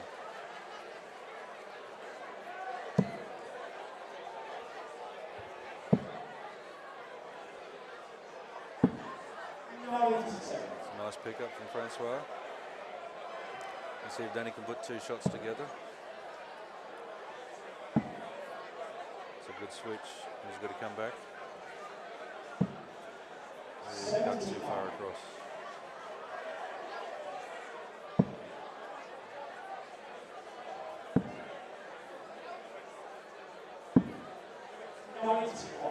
Francois back on that triple 19. Danny's got to go down to the 19s now. Hopefully pick up 2. Oh, that's unlucky. That is a nasty kick. No way through to the treble 19, so Francois Schreien. Oh, that's just stuck in. All Danny can do now is hope. You got to put up as much as you can. Coming down for the 19. It might be his last start. For straight sets. The #1 seed, Danny Porter, has crashed out. Not a happy return to Lakeside for the 46-year-old. Setless once again. There were some magnificent moments from Porter, but they were all too fleeting. A great first set, which he ultimately lost. There was the 157 checkout. And while Francois did nothing spectacular, he did enough to get the job done. He is the first man through to round 3 of this year's Lakeside. Danny Porter is sent packing. Ladies and gentlemen, let's hear for Danny Porter!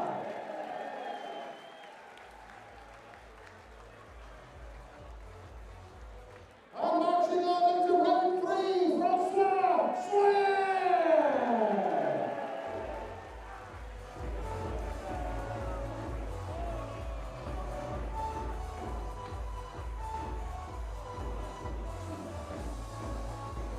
Ladies and gentlemen, no rest for the wicked. We will be back with our next match, which is the next of the ladies' matches, in about 5 or so minutes' time. Remember, these dartboards, the match used dartboards, still for sale at the merchandising stall, £100, signed by all 10 players taking part in tonight's session. Get yourself down to merchandising. Get yourself a bit of Lakeside memorabilia.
Back to the women's tournament then.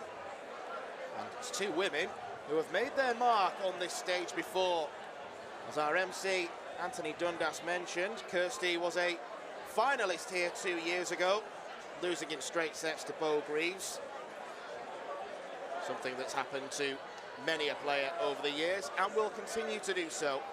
No disgrace in that. She's a player who's got back to winning ways this year. The Swedish Masters winner, beating Eileen de Graaf, the number 2 seed in that tournament. And she has played an awful lot of darts. She got to the quarter-final of the Irish Open, losing out to Paula Jacklin. You might feel that was a bit of a missed opportunity. But she's here against Veronika Rihas, who, for quite a few years, was the dominant force in Eastern Europe for Wadey's darts. That's not been the case this year. She's actually not won a title. She's reached a few finals, lost out to Jitka Cicerova, who we saw early on a couple of occasions. And she was actually a late invite, placing Kim Mitchell in the draw from Australia, who chose not to take her invite to this. Kirsty Hutchinson, a fiery competitor, but Veronika has had her moments as well. She still holds the record for the highest checkout from a woman on this very stage, a 164 against Bo a couple of years ago. But it is Kirsty who will get things going.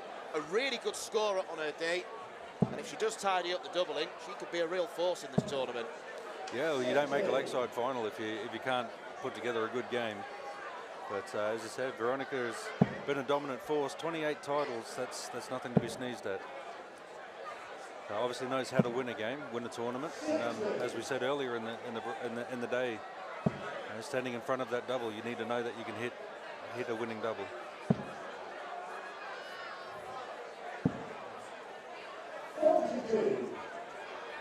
Kirsty doesn't just do a lot of darts in the WDF system. She plays PDC Women's Series regularly as well.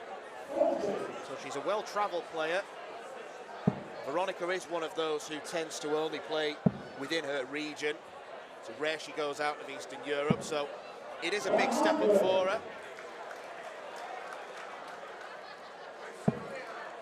Lost to Lorraine Winstanley in last year's tournament, who will be joining us in the commentary box from Thursday. 100. Lovely set from Veronika. Puts a bit of pressure on. 26.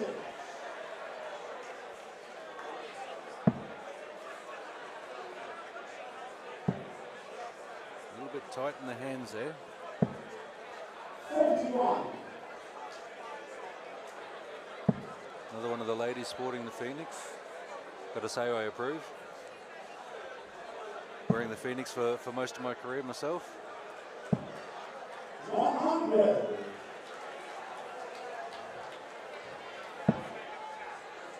As there was last year, there's a really strong travelling contingent from Hungary. Didn't have a good afternoon with Patrick Kovacs losing to Jon Leon. And they're hoping that Veronika can give them something to cheer about. 99. It's going to take a lot of her experience here and to overcome Kirsty.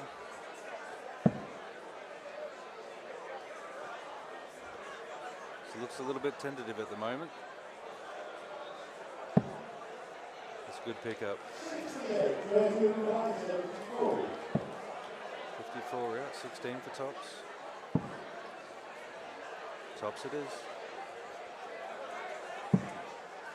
34. Eliminated by 151.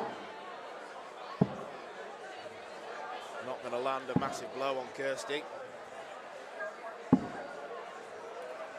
27. Not a particularly good setup as Kirsty eyes tops and she hits it. No mucking around. 22 dart hold of throw. She'll obviously want the performance levels to rise, but it's a good start. First leg in the back pocket. It's a nice, comfortable start for Kirsty there. She didn't try too much. She just wanted to stay in a groove and build on the leg. Now you build the leg and build the set. So it's very patient, very mature darts for.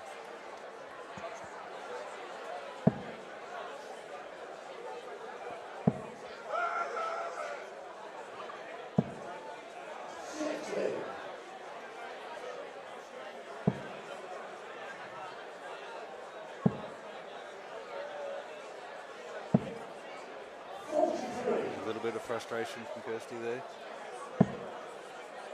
Lovely dart from Veronica. Like the sound of Veronica's darts hitting the board. They hit nice and hard. A lovely first dart. He slides across to the left. Straight and true from Veronica. She does hammer them into the board. Yeah, it's something that can get quite addictive. I love the sound of the dart hitting the board. It means my follow through is spot on. But not only that, when your dart sets up and the tails are in the air that tiny little bit, you feel like you can just load darts into the triple. You can get in and around it. You're not too fussed about lies, more so than just getting the weight right.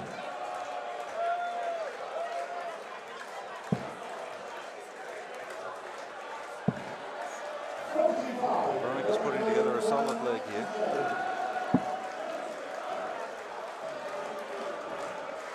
.78 left. That's a good lovely dart.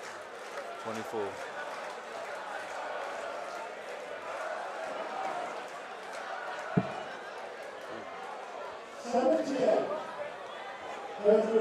Not the outcome she wanted. Kirsty Hutchinson wants 137. Too big an ask.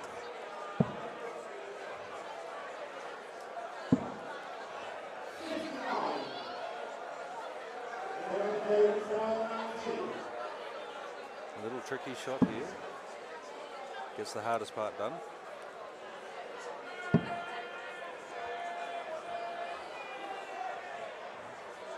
Keep your eyes on the target. Well, the disdain with which she gave the look of the first dart. Not good from Veronica. Kirsty's going to get one at tops. Does manage to stay straight.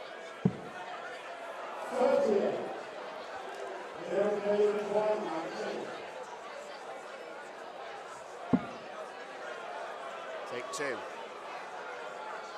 It's a better effort. Use that barrel. It's a lovely shot.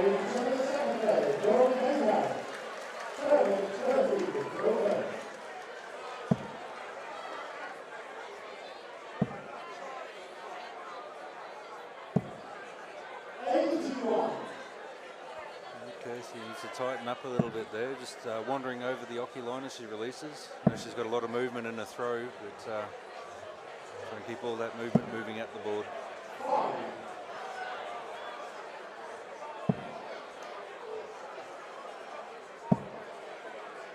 Well, it's nice that Veronica can see the funny side of that. I don't think I'd be smiling if I hit 5 on the stage. It's one of those things, if you don't laugh, you cry, isn't it?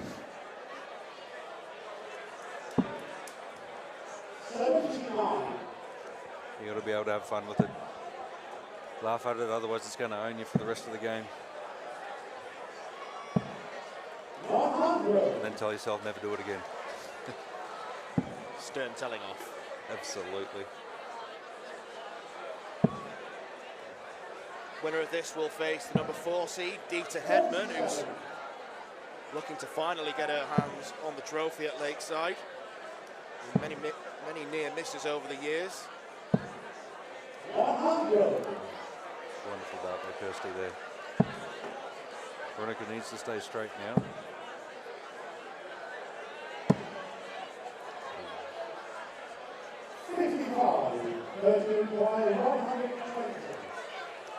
Kirsty with time on her hands. May not need it.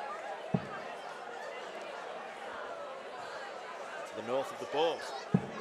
Brilliant check out from Kirsty.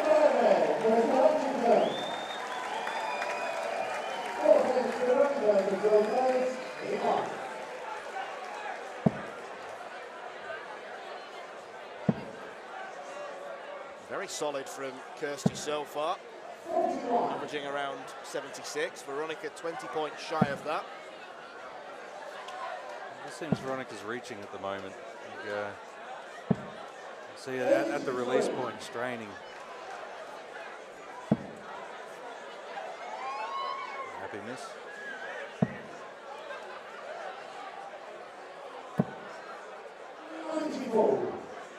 You see that last little bit at the release, just got that lean forward as she's putting, almost like putting in too much effort.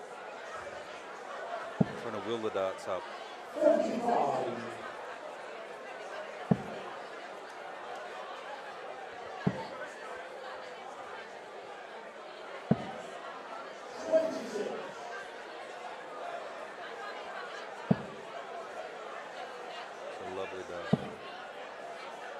Climb over that one, we're going down.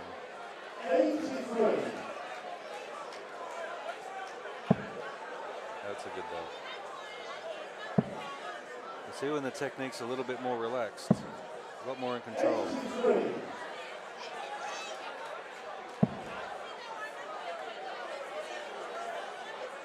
Kirsty just looks to have a nice rhythm at the moment. 121. Went a bit off course with the third dart, but she's in a good position to potentially get a break of throw, especially if Veronica comes up dry here. 41. She does now. 169, a bogey number. Just wants to set it up.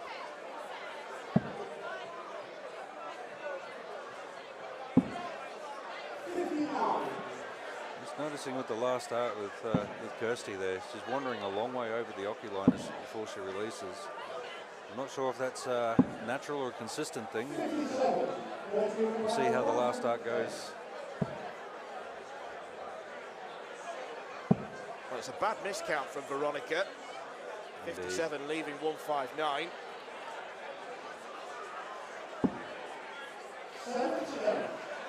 She was deliberately at the bottom of the board as well.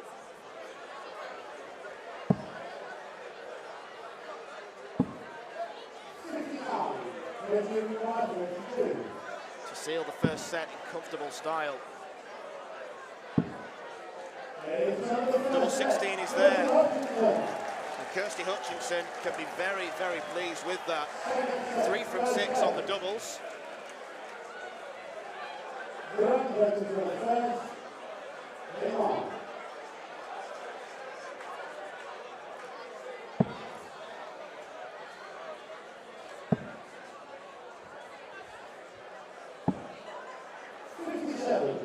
Solid opener from Veronica. Kirsty just seems to be picking off triples at the moment. 60. But Kirsty's looking far more relaxed out of the two players at the moment. 137. Lovely shot. Had to switch because the second dart was clinging on for dear life. Yeah.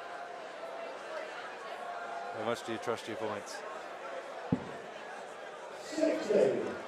For all those watching at home, it's a good reason why you keep your points sharp and rough up and around the edges. 41.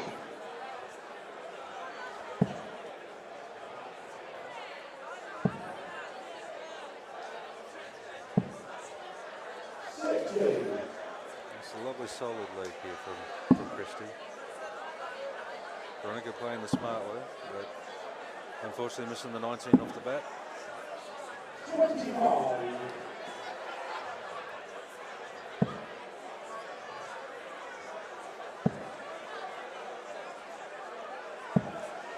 Nice little pickup.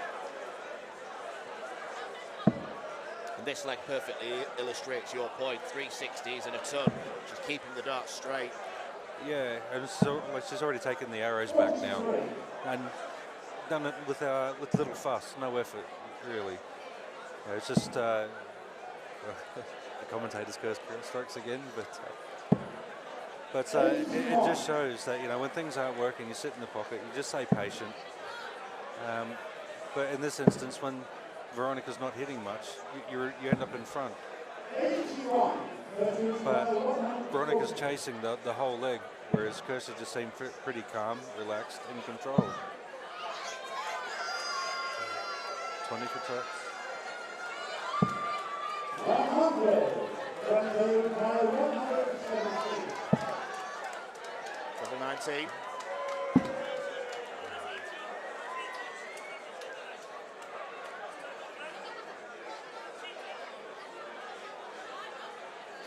Left. 42. Wrong treble for Veronica, so Kirsty Hutchinson comes back for tops.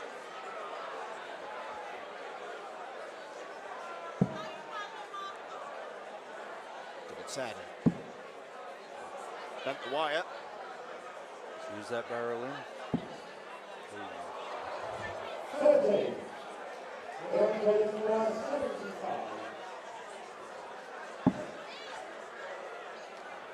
Pressure's on now. Can't miss.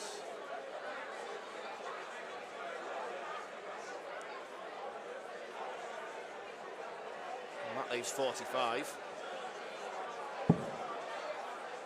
41. Discount.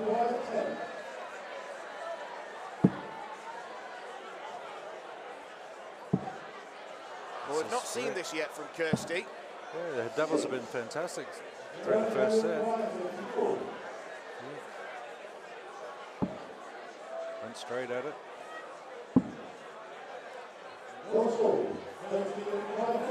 Almost like a last minute switch there. I'm not sure she just wanted to stay along that line, or whether or not the miscount.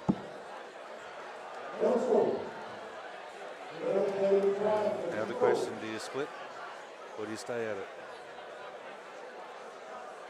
Real brain fog from Veronica in the last few visits.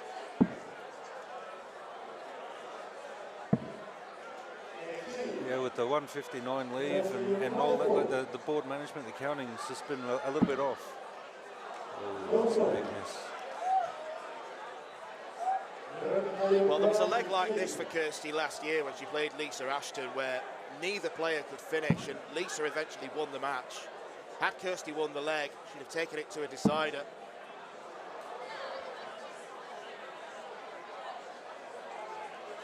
Veronica again with the gallows humour. More of a stern look on Kirsty's face.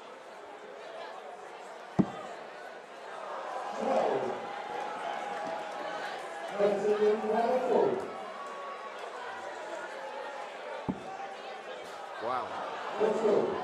Thinking about it a bit too much.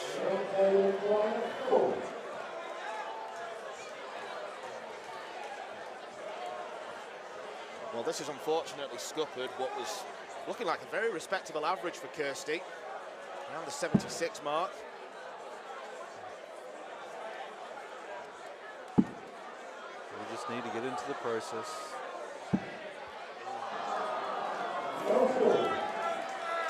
It's a horrible position to be in, especially at the bottom of the board. Are you worried about splitting and then split the one? You just got to be aggressive. Just like that. Now she's won the leg, she can see the funny side of it. I mean, it must be a horrible feeling when you're in positions like that, where neither of you can finish for toffee, and you, in some respects, you might almost just want to lose the leg and be done with it. Yeah, absolutely, and especially when we're talking about the averages scenario and all that sort of stuff. Like, we're talking about some of the players probably thinking about the crowd more so, and they don't want to be in that position. But when you watch the guys in the PDC, they miss 3 darts at a double, they lose the leg, and it's over before you can blink. So you don't have to worry about the averages, pressure, and what have you. But yeah, it's not much fun when, as you say, nobody can hit the double.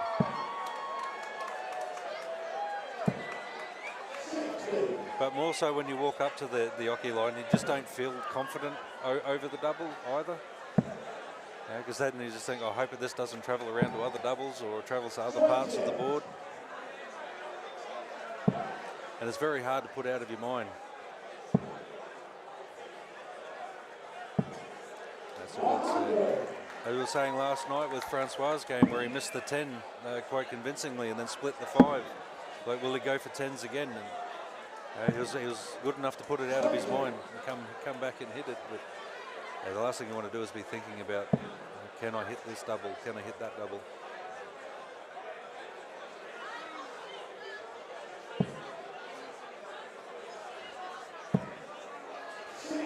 Solid darts from Kirsty there.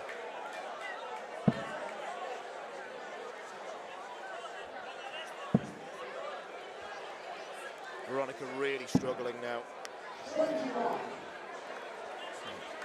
Kirsty just playing straight, staying within herself. Commentators curse again.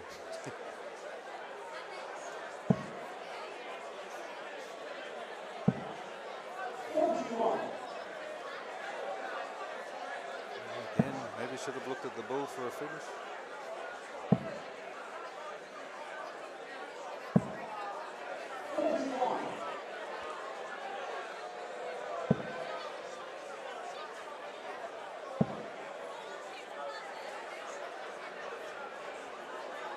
Kirsty knows that Veronica's struggling, and maybe that's rubbing off on her performance because she's not really being challenged. Yeah, so depends on the type of player. Like some players like to be challenged, they like to be pushed, they like to get into the moment. And yeah, especially if Kirsty's walked out here with high energy and she's keen for a good game. And then it's, yeah, as you said, Veronica's struggling. You know, then it turns, that aggression may turn into a bit of empathy, and then you lose that killer instinct for a bit. Gets down to a single to double. 89.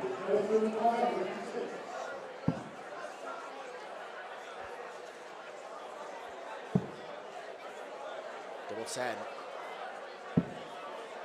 36. Such a stressful last leg. I wonder if that might be going through Kirsty's mind. This is a shot that Veronica needed to attack. 9.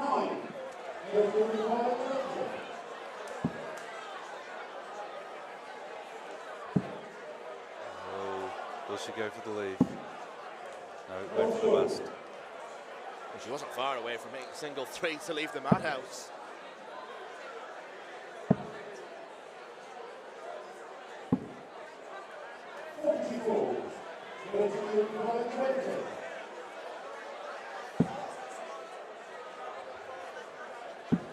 And that's where these missed doubles are going to play on your mind. Do you risk splitting? And we have. She's going to come back in all likelihood. That's a certainty now.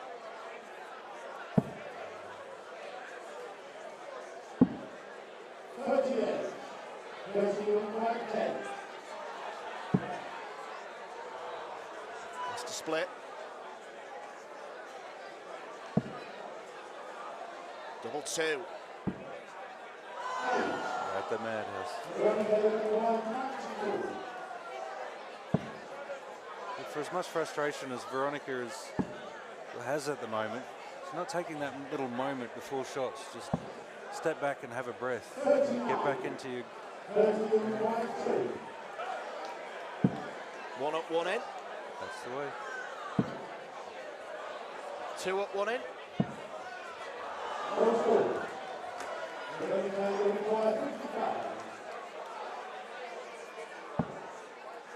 Been a horror set as far as the doubling goes.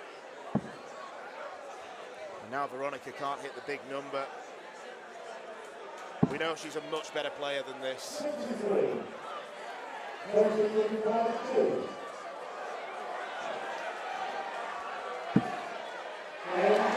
1 is found. And I think there's a feeling of sheepishness about Kirsty. She could see the funny side last time out. But, yeah, she knows that needs to improve. 85.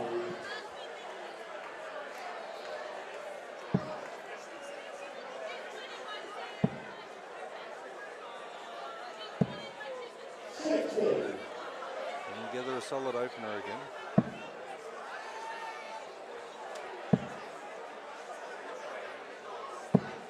It's a great shot from Veronica.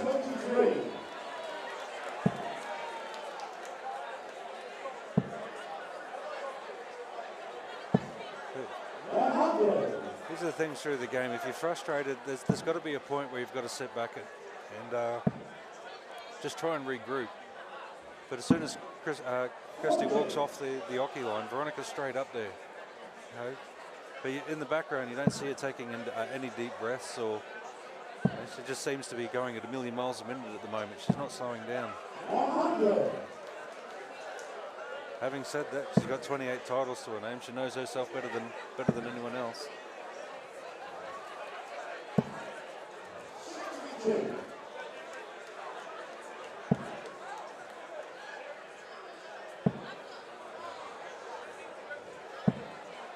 Lovely darts. Hat-trick of tongues. Very solid response from Kirsty. 79. She'll just be desperate not to leave a small double. And this would be ironic. 1-4-1. 62 left. Could go treble 10, could go treble 14. 94. In the 19 round.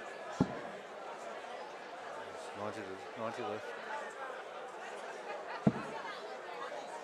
40.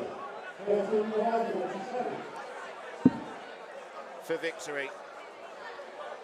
And for a place in round 2.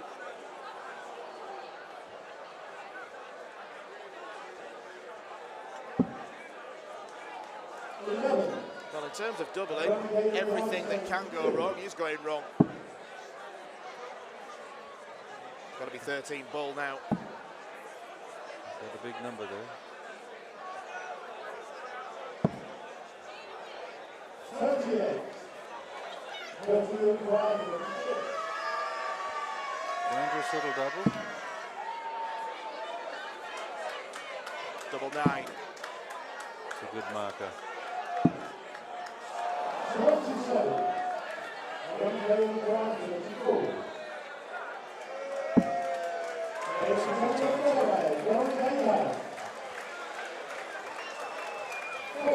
Well, it's the lesser spotted double 17 that keeps Veronica in this game.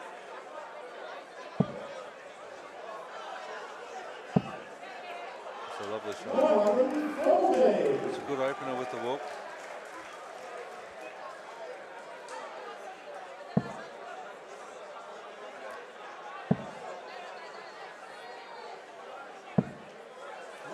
Reply too from Veronica.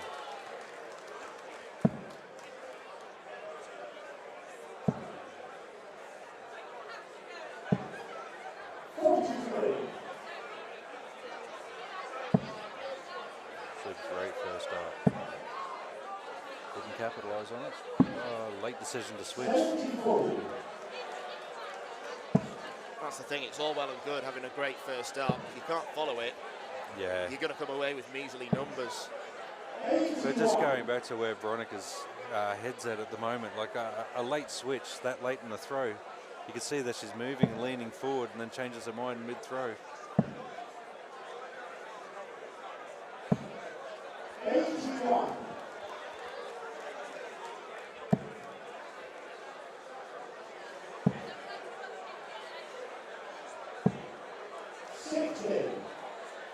Again, just building a leg.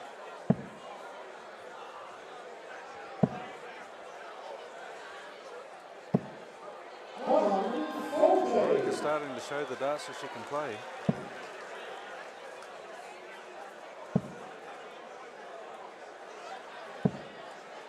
Pick up, a timely pick up. Well, this would be timely. Double 18. Veronica Ehas is not going down without a fight.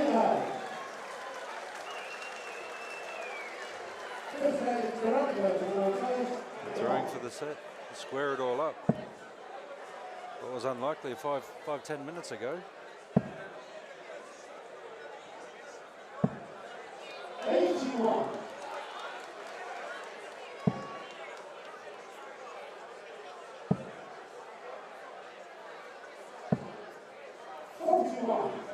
That's an opening.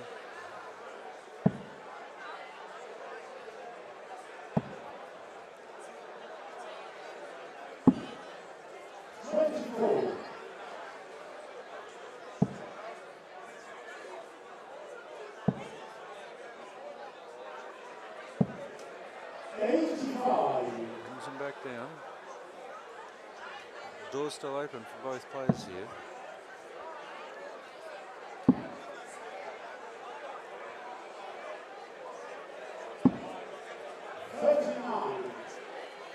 Kirsty needs a ton, 105, and break the game open.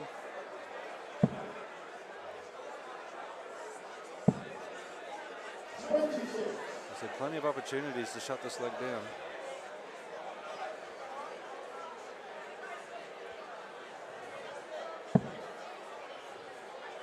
Well, in the first set, there was an absolute chasm between the players in terms of the standard. Kirsty was scoring very well, finishing very well. Veronica was limited to very few chances.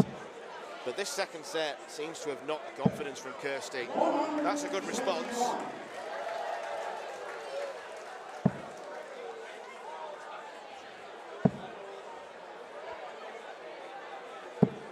Wonderful darts from Veronica. He seems to have found the straps at the moment.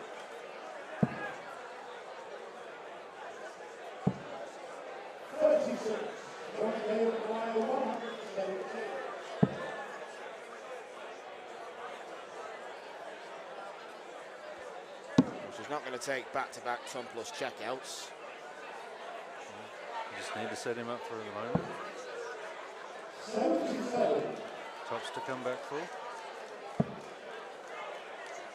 That's what confidence can do. She seems to be thinking more clearly now, does Veronica?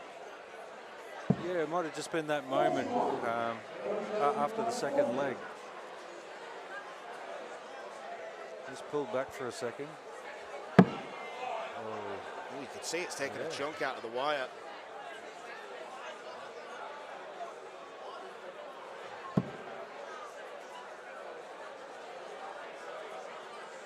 Double 10. That's something.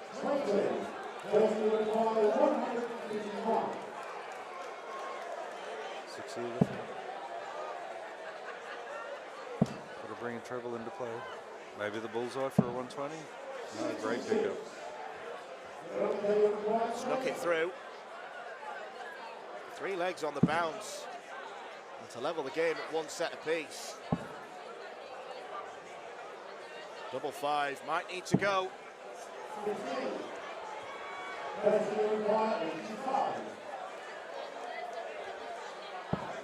the 15 route. 20 for bull. Bullseye for victory. It's a 5th match dart. Kirsty Hutchinson has missed. Make sure of the 1. He just nearly went flying. And for the double 2. Hit the 34 the leg previous on the same line. Same weight.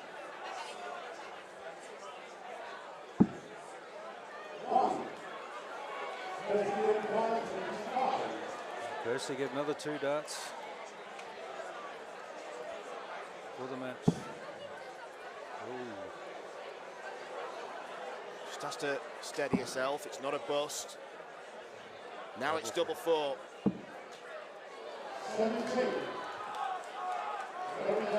So clinical with the doubles in the first set. Very, very different second set. It's like chalk and cheese.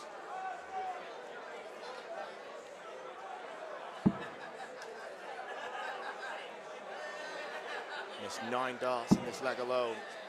Make that 10.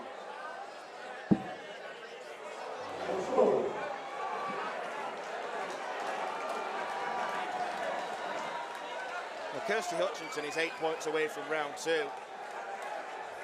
And she looks like she's been through an ordeal. Just wants to get it over and done with. Yeah, you can't think about what's happened now. Just get into it. Look at your target, relax, and release.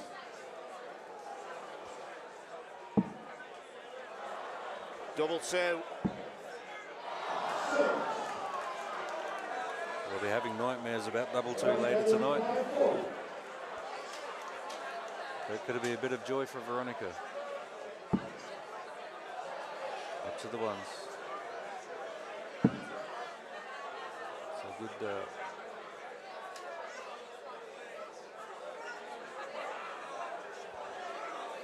to extend the match to a third set. Pulled it horribly wide. First out's got to be safe. and it is. Hold it.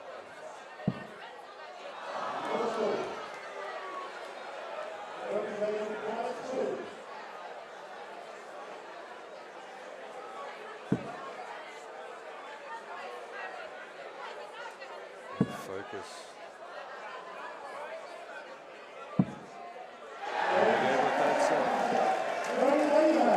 Well, at the 17th time of asking, Veronica Rehas wins that leg and takes us to a third set.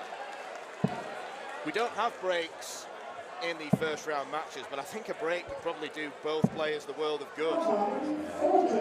It's a good opener from Kirsty here. It's very easy to get emotional, like angry or frustrated, but staying focused now is going to be the key.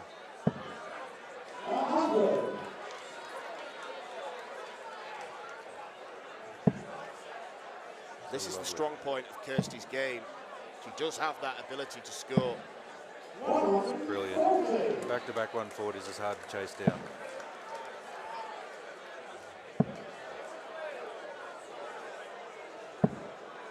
Wonderful dart from Veronica to keep close. Sit in the pocket, wait for an error.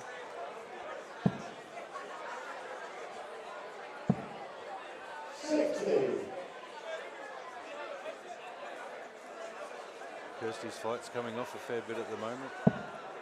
Remember my first game against Davy Van Balen when I played here. I had the same problem. It drove me mental.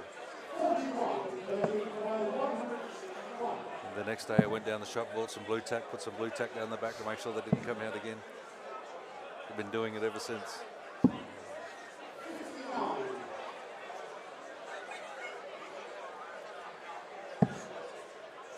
That's a good dart. Need to push another one up in there.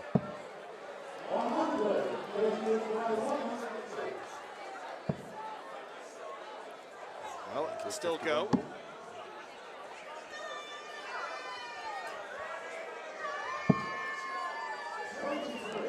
Played so well in this leg all the way down to this point.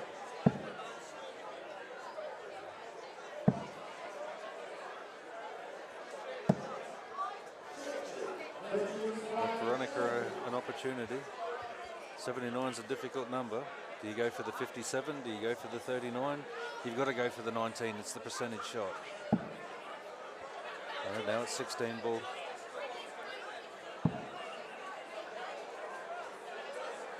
Bullseye for Kirsty. And she nails the smallest segment on the board. Incredible, really. She's been struggling so much with the conventional routes. Maybe that's what she needed. Absolutely. Try something new. As much as we're saying with the previous games, when you hit or miss the first dart, you know, instead of staying up there, go down, change the scenery. So definitely work for Kirsty there. But it's days like these, I'll start to look at leaving myself shots like 28 or something like that. Just to go the unconventional ways because the convention's not working. Something's got to.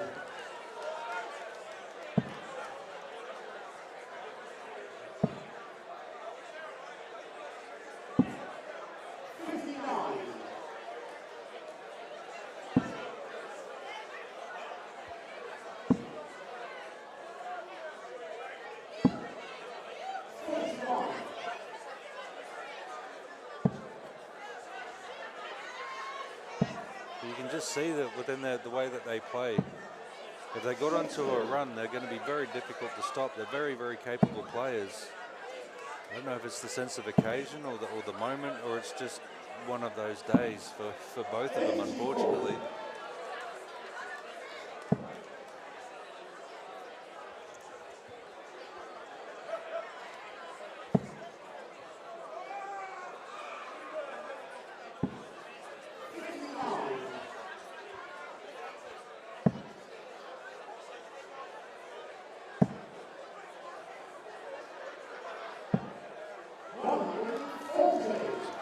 shot.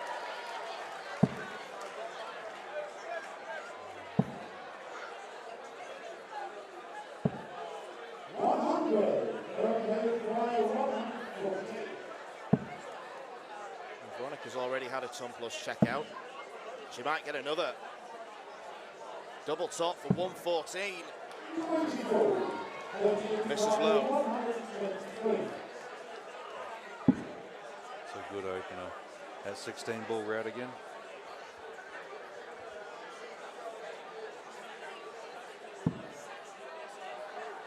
The back-to-back bullseyes.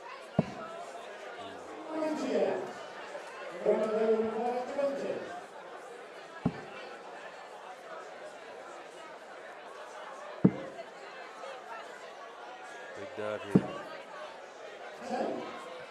Would that be telling?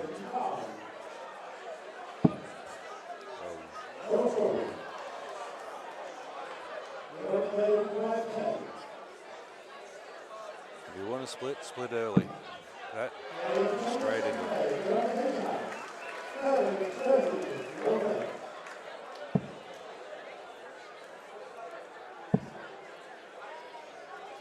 Kirsty Hutchinson could have won this game 2-0, 6 legs to 1. Feels a long time ago now. Total of 12 mismatched darts.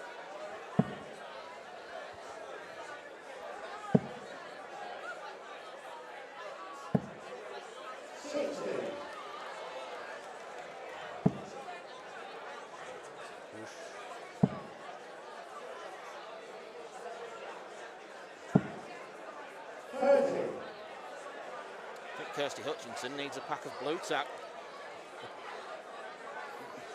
Well, I think I'll recommend it to her.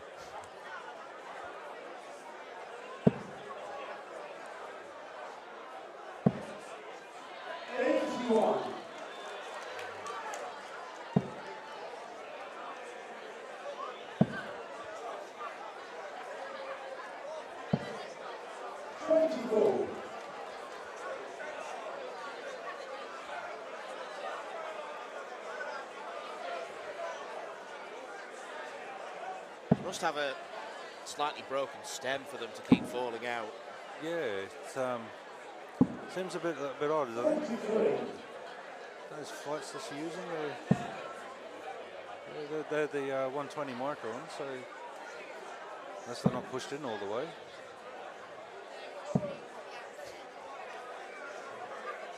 She's going to have a bad back by the end of this. Mix up with the scores there.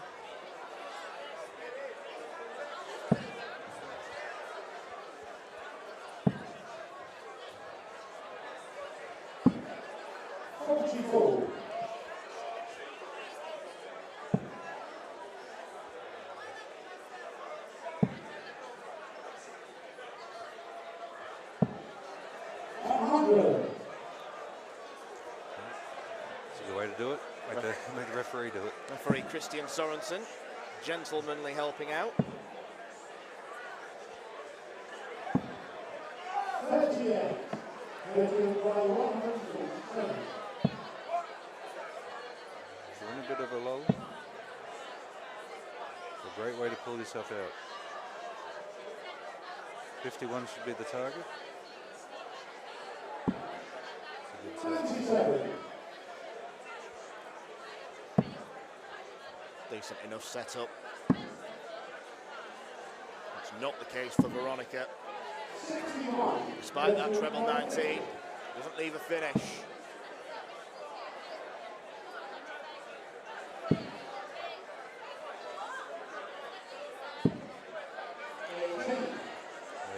So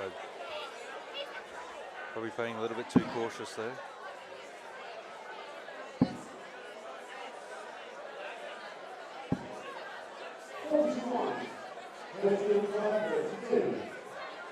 Just wants minimal fuss.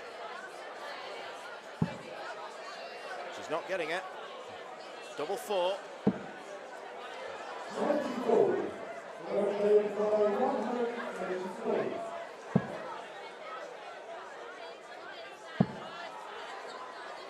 Down for 57.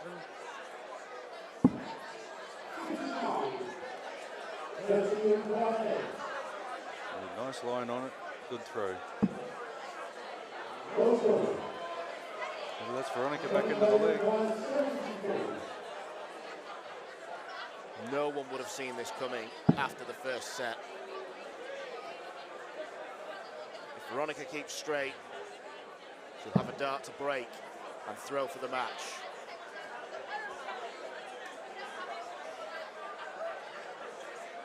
Really digging her heels in. And it's plumbing tops. She just ditched a little bit of nervous energy at that one. Stomping the foot in the hockey line. As you said, throwing for the match after the first set. Didn't think this was on.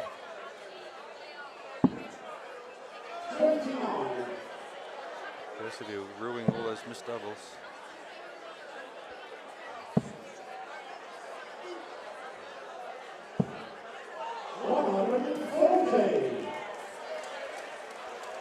Very well played. Kirsty keeping ahead.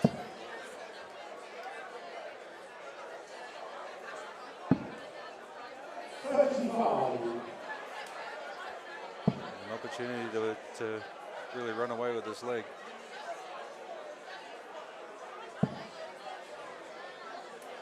Coming down. Again, the 17 versus the 19. If he had gone to 17, could have stayed at the triple 20s, and Kirsty's 140 count's been fairly solid this game. But now we've got to either move the first start or move the last.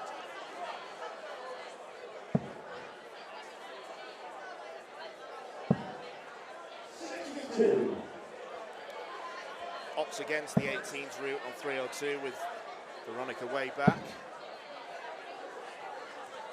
Well, 140 there would have brought it right back into the game though.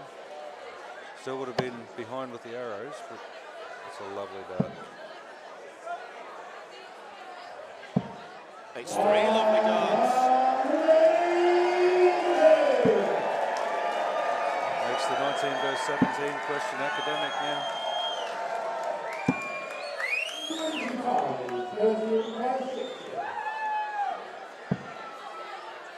Double top to take us all the way.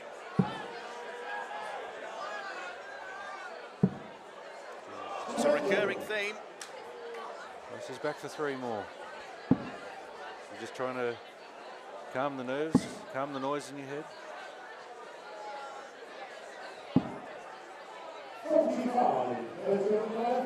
Maybe 6 starts from here.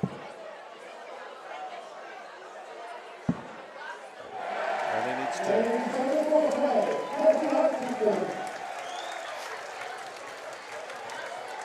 Kirsty with the arrows and the...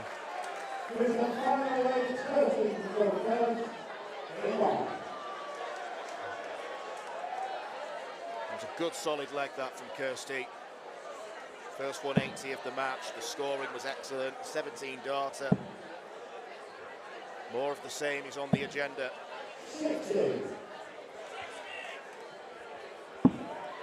Especially when you've got the arrows, make them chase you. Make them have to try and hit the treble. Yeah, try and force an arrow. Interesting change of strategy from Veronica. Doing her best Mados Rasma impression, starting legs on treble 19.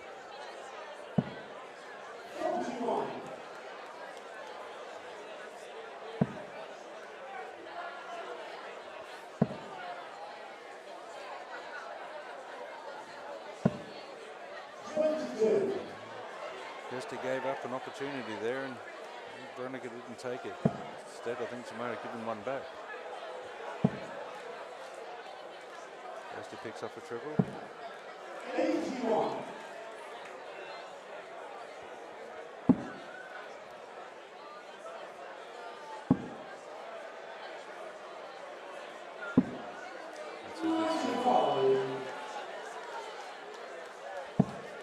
Almost neck and neck.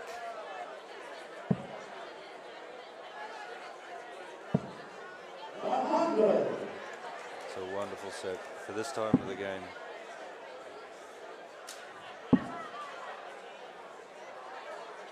He forces the mistake. Now to capitalise.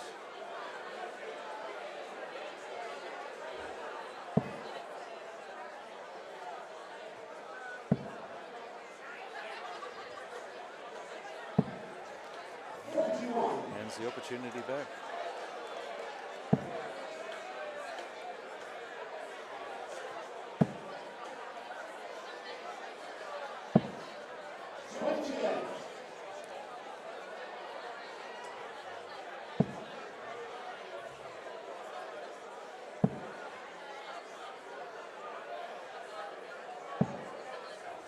I wonder if she's going to stay there or go for the 18 and build for the next shot, but I think she had every right to go for the triple 20 there. 60.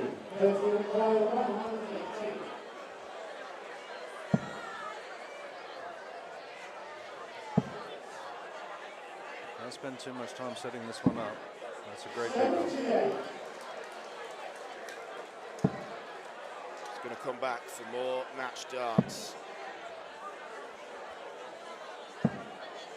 So that's 6 max darts. It has been laborious. It has been tough work. And it will go on some more. You're looking at the 10 that's left for Kirsty, but if I was in Veronica's shoes, you're thinking just one, 2 triples out of this walk. Didn't pick up any, unfortunately.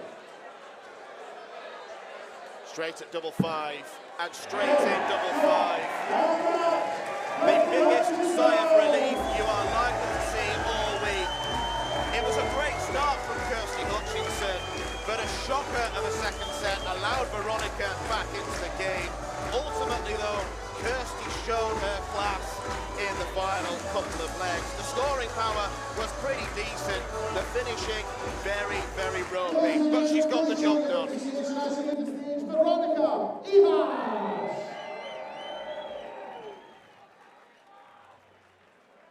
And the former finalist back into the second round, Kirsty Hutchinson.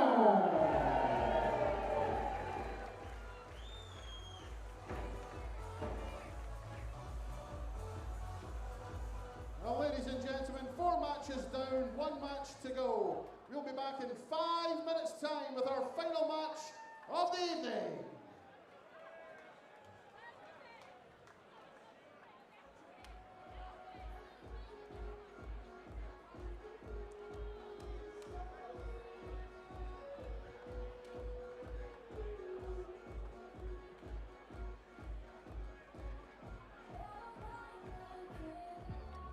The 46th annual Winmore Fleetwood Memorial Las Vegas Open will be held from January the 17th till the 19th. Sin City welcomes you to come and play in the entertainment capital of the world. Men's and women's champions win places at the 2025 World Championships. The Romanian Darts Festival is held from January the 24th till 26th. Join the party in Bucharest, register to play by Wednesday 22nd of January and kickstart the new WDF ranking season in historical Bucharest. The Toto Dutch Open Darts is held from January the 30th till February the 2nd. Registration is open until January the 15th. The Toto Dutch Open Darts is by far the largest darts party in the world that you should not miss. And the men's and women's champions go to Lakeside in December 2025. The Isle of Man International Darts Festival is held from March 6th to 9th. A triple header of darting fun on the Isle of Man with beautiful surroundings. The Swedish Open and Masters takes place from 15th to 17th of August. A popular tournament for many of Europe's best arrowsmiths, the double silver weekend always provides great entertainment. The Latvian Open and Riga Open are held from October 17th to 19th. One of the biggest tournament weekends in the Baltic region is near the end of the 2025 WDF season. An excellent chance to pick up your much-needed points in this silver and bronze weekend. For more information on each of these tournaments, go to the link in the description. A special thanks to our tournament sponsors and partners, Mission, Blaze, Quiff, Great Game, Dart Connect, L-Style and MasterCooler.com.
Isle of Man Open and Welsh Open champion, the number 16 seed from England, the Max Nuts, Martin Turner!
Final match this Saturday evening concerns another one of our seeded players from the men's draw. We have seen the elimination of the number 1 seed, Danny Porter. He was beaten by Francois Schweyen of Belgium. And it could be an all-Belgian clash in round 3 if Brian Roman can beat the Mutts Nuts, Martin Turner. He secured the opening victory yesterday evening, 2-1 against debutant Corné Groeneveld, coming from a set down. And it was a very solid performance from the Riddler, averaging 87. He's looking to go a few steps better than his last appearance at Lakeside in 2022. Martin Turner is playing in this tournament for a second time and for a second year in a row. He is a seed, a beneficiary this year of Alexander Merckx's decision to go to Alexandra Palace rather than Lakeside. That bumped Turner up into a seed. This could be an interesting game to end the evening. Andrew Sinclair alongside me, Dan McCarthy in comms. And I think it's fair to say that yesterday, Corné suited Brian in terms of the rhythm. Now, Martin Turner's not a slow player, but he's a little bit more methodical, so Brian might have to be patient. Yeah, I still think it's a similar enough speed that I think it's going to work quite well for Brian, but I mean, Martin's a very much a no-nonsense player. He will just get up and get on with it, and you know, he's been playing some really good stuff recently, so he'll be played at a good pace and should be a really competitive, good standard as well. Martin's 2 title wins came in 2023, the Isle of Man Open and the Welsh Open. Not easy tournaments to get wins in with the number of entrants. No, absolutely not. And Martin played really well to win both of those tournaments. And I remember he said to me that the year before he won the Isle of Man Open, he won the pairs in the Isle of Man with Darren Johnson. And he said to Darren, we have to be there for the presentation because that's one of the first trophies in darts I've ever won. So to then actually get over the line and win a singles competition and ones with the prestige of those two, you know, meant a lot for Martin, who's really enjoying a late career revival over the last couple of years. Brian Roman is enjoying a 108 checkout on double 14. A rapid start from the Riddler. A player who, if everything is hooked up, could easily go on and win this tournament. He's had his injury problems. He had to have surgery on a shoulder problem, which really scuppered his time with the PDC as a tour card holder, because he breezed through Q School on day 1 in 2022, yet was never consistent enough. But he's a former WDF #1 player for a reason, because he's very, very capable. I mean, Brian was only the second ever Belgian #1 in the WDF system. The first was Leo Laurens back in 1993. Then Brian 2021, the year before he won that tour card. And of course, Andy Barnes achieved the same feat just afterwards. But I mean, yeah, Brian's got enormous talent. And on the tour this year, it's been obvious that he's been building his game back up. He went to Slovakia in February and he picked up a few points. He then went to some more tournaments through the year and he started to get a few more points and a few more points. And then September, he won the Italian Open, beat his close friend Santi Vandenberg in the final. And then, in October, he got to the final in Budapest. So he's been getting back to his best. And of course, last night, used that experience, but also the high quality that is in his game to complete the comeback against Cornet Groningen. Martin seeking tops to bite back.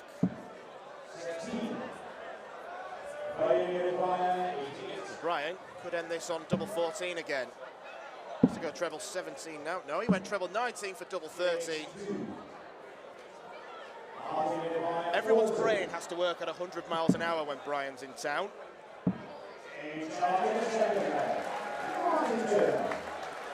Martin sweeps up, levels the game. Brian definitely one of the more creative players when it comes to using a dartboard. Absolutely. He's certainly got a very quick brain, and he not always the most conventional of ways to take stuff out, but it works for him, and it usually works to great effect. So, Martin's much more kind of traditional 20s and 19s kind of man, but it serves him pretty well on the tour. Picks up a lot of points, tends to get to the latter stages of most competitions he's in. He picks up points most places, so he's tough to beat, and you always know you've been in a good game when you played the man they call the Mutt's Nuts. Man who probably uses the smallest darts in the tournament. Tiny, skinny flies. They look like darts that were won out of a Christmas cracker. I've spoken to him about these before. They're really, really minuscule, but he's basically no stem. It's just a barrel, but it works for him.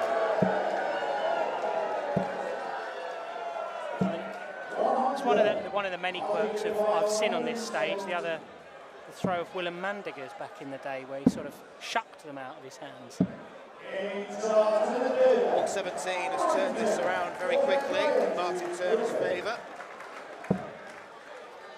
I think the quicker pace of Brian probably also helping Martin as well, because when he played on this stage last year, he took on Liam Mandel-Lawrence, who's a much more methodical player, and then Neil Duff, who's not quick, but he's also not. He's sort of a more medium-paced kind of player. But Brian is probably closer to Martin's pace and pacings than those two guys were. The winner of this will bump into a methodical player in the form of Francois Feyen.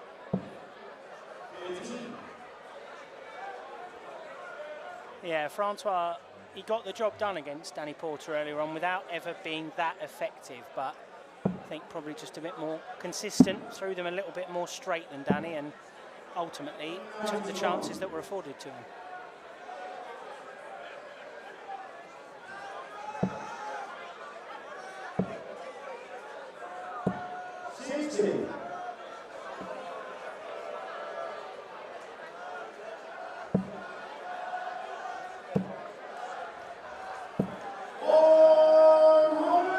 Brian opting to stay on the 20s with Martin nowhere near being able to leave a finish. Little smile on his face. Yeah, he's really not been able to capitalise, Martin, on the adrenaline rush of that 117. Thought that was going to take him to the first set, but Brian, lovely setup to leave himself on double 16 when he comes back.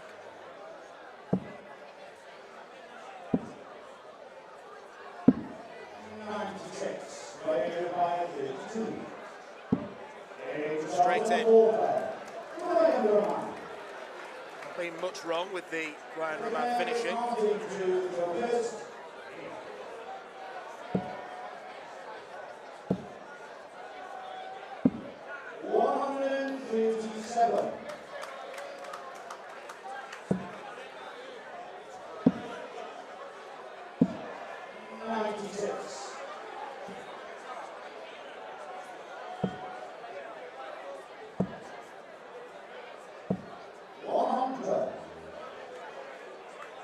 I mean, where Martin's darts are so small, when they land in the board, I'm never sure whether they're a good marker for him or not.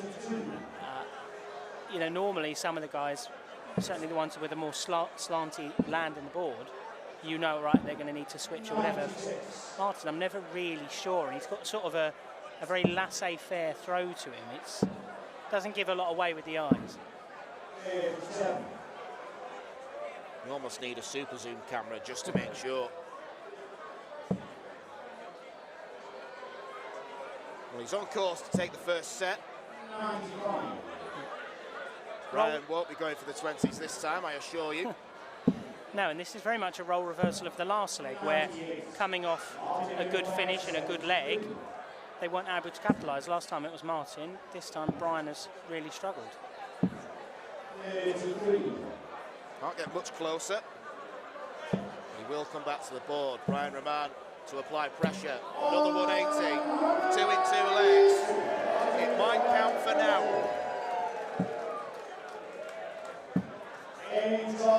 Indeed, that is the case. First blood to Martin Turner. Just like the Danny Porter Francois Schreien game, we will have a break after 2 sets.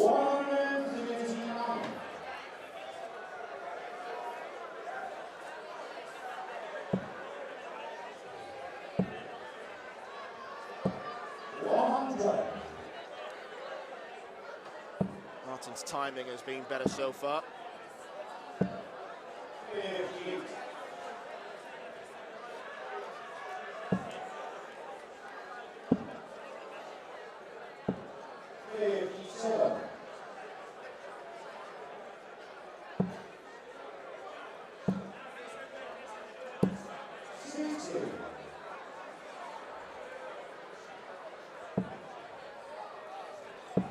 I mean, I do think the longer format of these games, obviously Martin had the experience on the stage last year, but that was really some of the first stage experience he'd ever had, despite being around the game a very long time.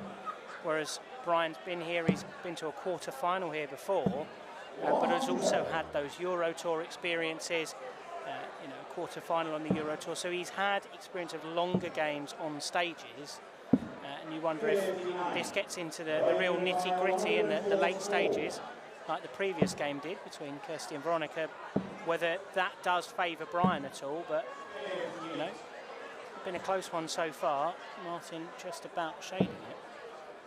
And that was the grittiest of nitty-gritty. No real pressure from Martin Turner. Well, Brian went hunting for the treble. Probably should have played it safe. There'll be plenty of regret if Turner takes this.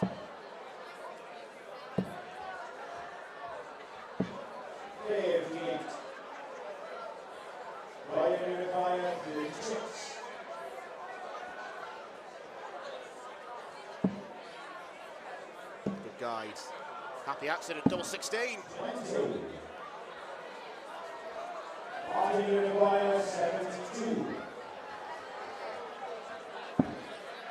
Good first start.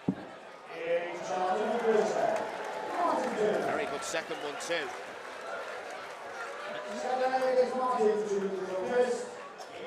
And Martin's been a really great addition to the WDF circuit over the last 3 years. Him and Darren Johnson started doing this circuit together 2021 initially, actually, as preparation for the first World Seniors that they wanted to qualify for. They started doing these tour events, got some decent early results, and thought, oh, we might be able to get to Lakeside. And then it grew into what Martin calls the last of the summer wine tour, which is him, Darren Johnson, and now they've got Dave Ladley travelling around with them as well. Dave trying to qualify for Lakeside this year, but Dave's main goal is to be here next year, and has made a positive start, some good results in Ireland, and you know, it'll be great to have the 3 of them hopefully here again next year. Put the dates for next year out earlier today. We'll be back exactly the same time slot we're in now, end of November through to early December next year. But yeah, I mean, those 3 are a barrel of laughs, a great entertainment at every tour weekend, and there's some ones that the younger players on the circuit really look up to, not just for darts like that, but the experiences they've had, the mentorship they're able to offer, and I know Martin in particular is very close with Moreno Blom, who we'll see on Monday, but also Leomando Lawrence as well. They learn a lot from Martin and Darren. So still life in the old boys yet. Yeah, he did let me down, Martin. I asked him to come out to the last of the Summer Wine theme tune, and he opted not to, which was, I felt was a bit harsh.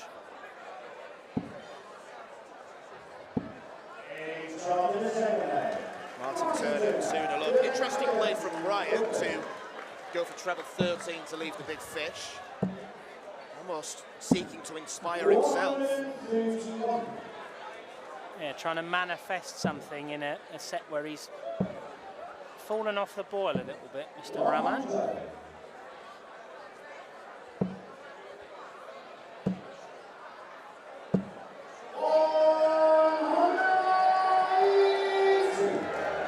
Good scoring power from the pair.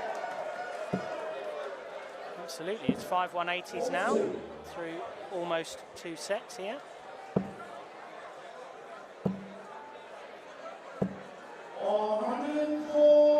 Excellent leg so far from Brian, leaving himself. Technically could be a one darter. I doubt he'll go straight for the ball. Of all the players who do it though, he probably put Brian at the top. Yeah, absolutely. Oh, he did do it.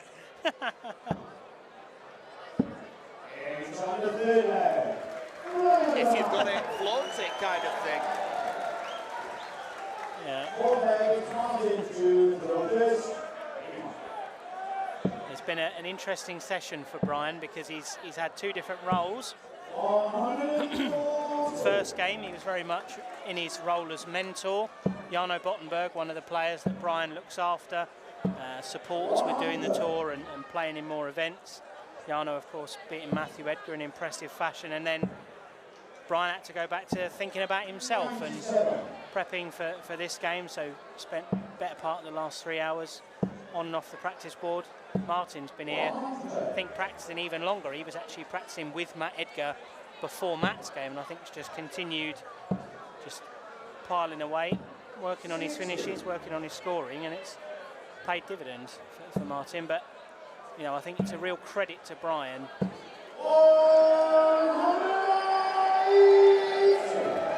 the work he does to support the next generation. Well, at the minute, he's got to think about himself, and he's thinking about a break of throw. 11-0 treble, leaves the bullseye. Oh, it's super from Brian Rahman. Well, the last 2 legs have been properly classed. And Brian, and they have whizzed by. Yeah, absolutely. And Brian's starting to get his crowd on side now with those last 2 legs, back-to-back 12 darters, and some fiery celebrations at the end of both of them, because I think he knows if he can channel the latent energy in the lakeside tonight, he can keep producing something special in his return to this wonderful old venue.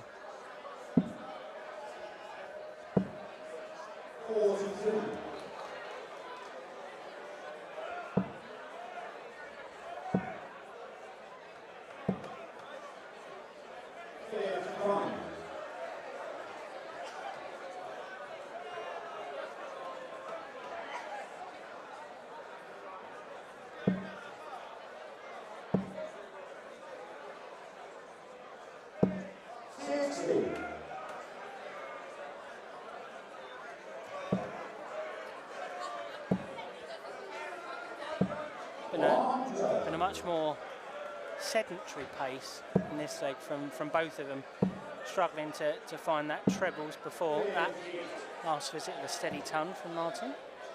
Well, after a 12 darter in the previous leg, 12 darts from Brian Rahman, 282 left. Not even half the 501. And this is one of the reasons why he's maybe not ascended as quickly as we thought he would. He's got all the talent in the world, but it's that consistency. Finally gets a treble, and Turner's on a finish.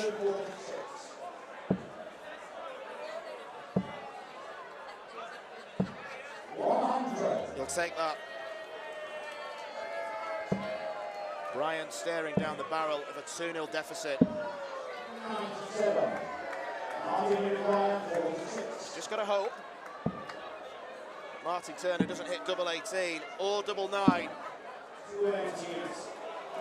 Set darts missed.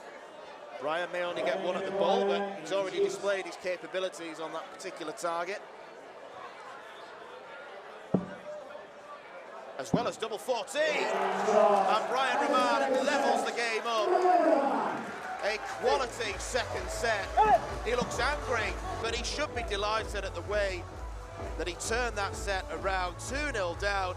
Martin Turner now has something to think about going into the break. The positive mindset is with the Belgian. This looks like it's going to be a very entertaining game. It is Martin Turner 1, Brian Roman. The 46th annual Winmore Fleetwood Memorial Las Vegas Open will be held from January the 17th till the 19th. Sin City welcomes you to come and play in the entertainment capital of the world. Men's and women's champions win places at the 2025 World Championships. The Romanian Darts Festival is held from January the 24th till 26th. Join the party in Bucharest. Register to play by Wednesday 22nd of January and kickstart the new WDF ranking season in historical Bucharest. The Toto Dutch Open Darts is held from January the 30th till February the 2nd. Registration is open until January the 15th. The Toto Dutch Open Darts is by far the largest darts party in the world that you should not miss. And the men's and women's champions go to Lakeside in December 2025. The Isle of Man International Darts Festival is held from March 6th to 9th, a triple header of darting fun on the Isle of Man with the full surroundings.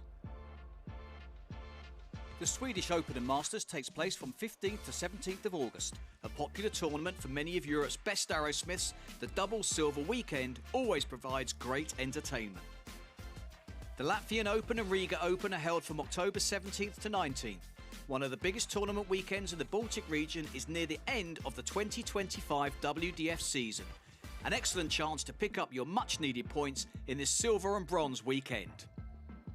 For more information on each of these tournaments, go to the link in the description. A special thanks to our tournament sponsors and partners, Mission, Blaze, Quiff, Great Game, Dart Connect, L-Style and MasterCooler.com.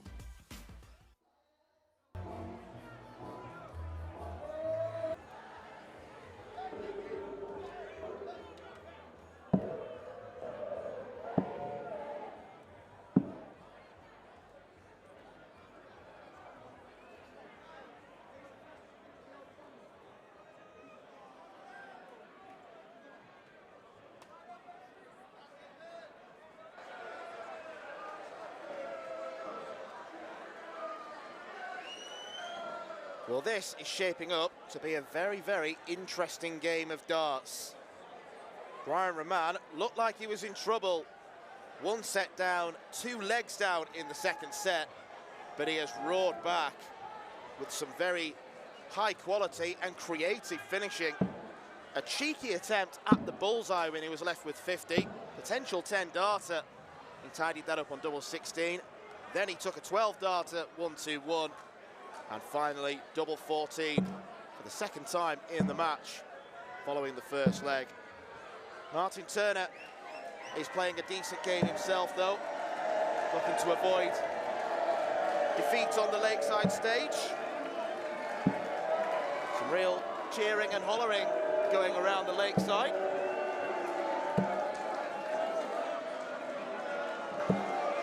But Andrew Sinclair, how do you assess what we've seen so far? Well, I mean, it's been a complete 50-50, you know.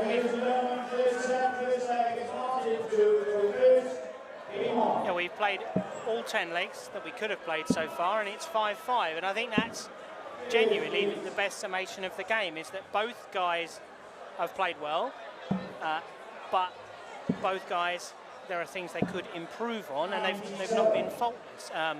Averages, Brian's slightly higher, 88, Martin's or 84, 85, but I think with Brian scoring slightly heavier than Martin, 4 180s to Martin's 2, I think Martin a little bit more clinical on the finishing early doors. But I think you were talking about Brian earlier, and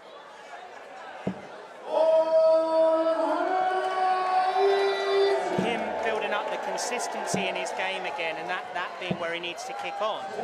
I think when he came back on the tour and started with no points at the beginning of the year and was trying to rebuild his arm, I think, to be honest, that's where he got stuck a couple of times, because the tour, most tournaments begin with best of 7, right? And if you get... Very impressive from Martin Turner there. But no, if you have 2 good legs but then 3 iffy ones, you could then lose 4-3. You haven't done a lot wrong. It's just the game runs away from you because it's a short amount of time. It's the volatility of the form. Absolutely, exactly. And as an unseeded player for a large portion of the year, Brian did have some really ropey draws as well. So I think it's a combination, but him getting back to this stage, and this is the sort of stage where a player of his ability belongs, and being able to play games like this where feasibly we could go the full 25 leg allocation, is only going to help him get back to that level that he needs if he wants to make another push to be on the PDC tour.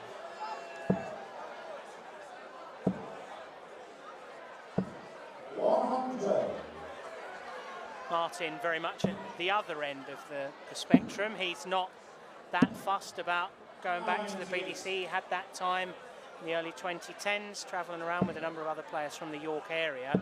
But he's enjoying his darts again. He's spoken quite openly before about struggling a lot with anxiety and depression, and how kind of coming back to darts in the way he has helped him. 156 won't go, but that miss at the big 16 means Brian may only get 1 dart at a double. We're looking for treble 16 or treble 8. Now looks for double 8. The drop dart won't help.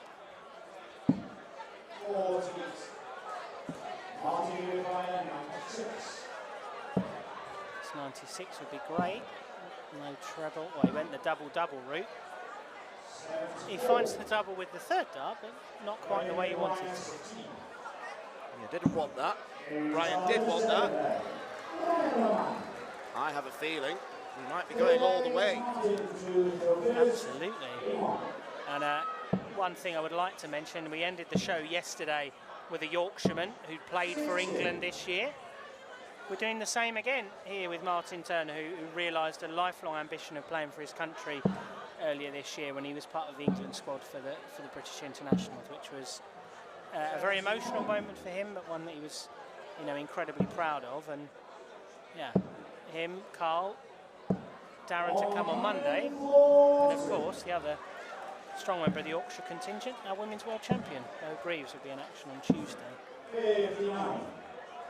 She's found out her opponent earlier this evening, Viinikainen. The straight sets victory over Australian Amanda Loch. Yeah, there was a lot to like in Kirsty's performance, but probably needs to be a little sharper in the finishing department if she's to challenge Beau when they meet on Tuesday night.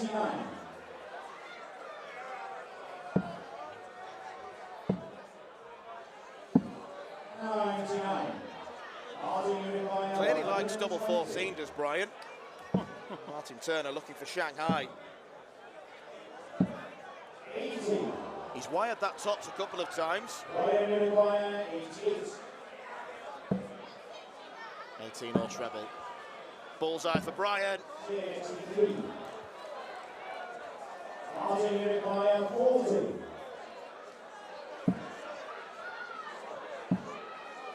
Getting further away.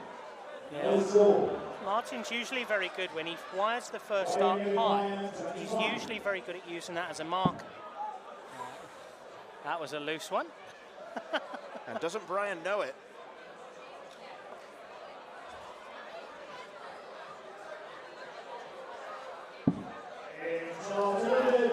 Brian wrestles back control of this game.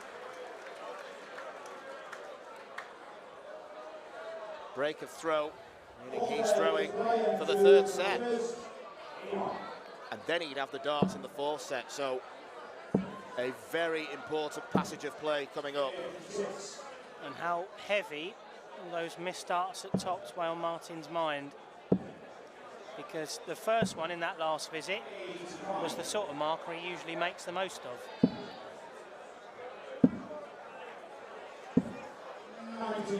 Clever at using the boardies, Brian. On 4.45, he knew straight away that 5.19s would leave 350. A 180 then leaves the big fish. It's planning ahead. Yeah, I mean, that was something that I heard Ray speak so eloquently about in the game earlier on, was about board management, and how in our earlier second round game, Danny Porter really didn't manage the board in the best way. Brian does do that. He has got a very analytical approach to the game, and he is always thinking 2 to 3 steps ahead.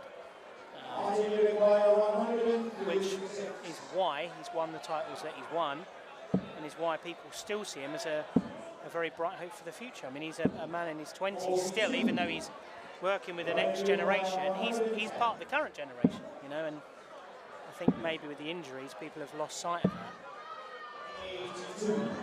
Well, he's left double 14. If he's allowed back to the board, Martin Turner went aggressive. He could go double-double again. Not really working out for him, that shot. For the third set, Brian Raman cannot miss double 14. And now the Belgian is 3 legs away from a place in round 3. Yeah, momentum has firmly swung in this one. Brian's won 6 of the last 7 legs since going 1 set and 2-0 down, and you do wonder if it's starting to get away from Martin a little bit. Felt like he was chasing things a lot more in that last set, and Brian was just in a flow state.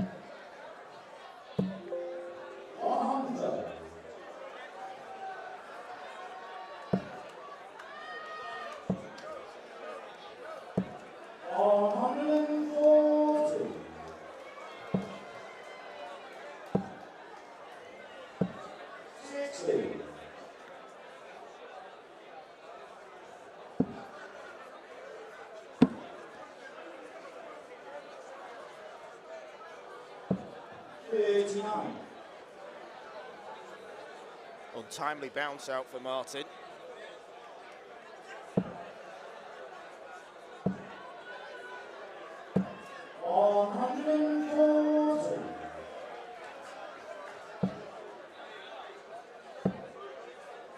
Winner of this won't return until Wednesday evening, so there is a bit of a wait for whichever player gets through. Yeah, absolutely. And they'll be going up. The man we saw win earlier this evening, the clock. Bullseye for Martin.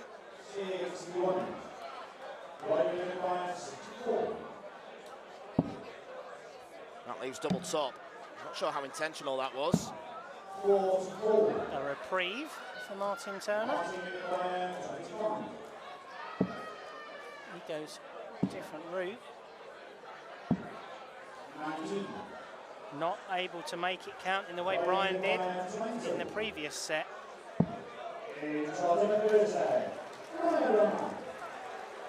Well, it wasn't exactly a stress-free hold of throw. Brian surviving 3-leg darts from Martin, but he's in a very strong position.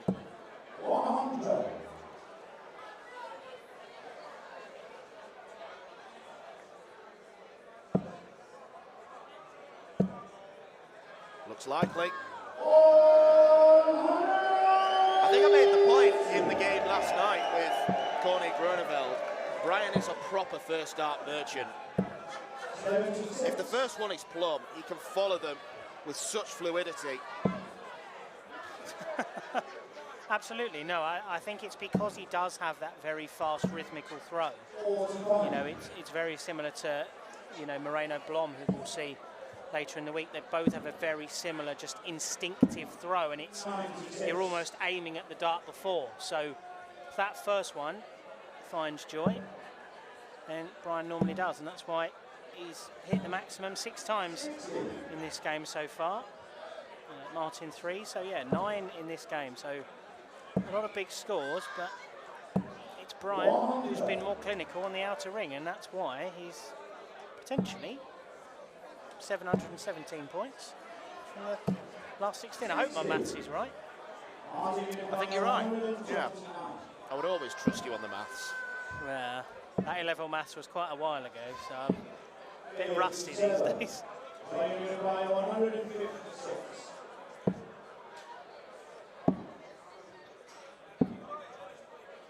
64. By 72. Single 16. For double top. This one straight in.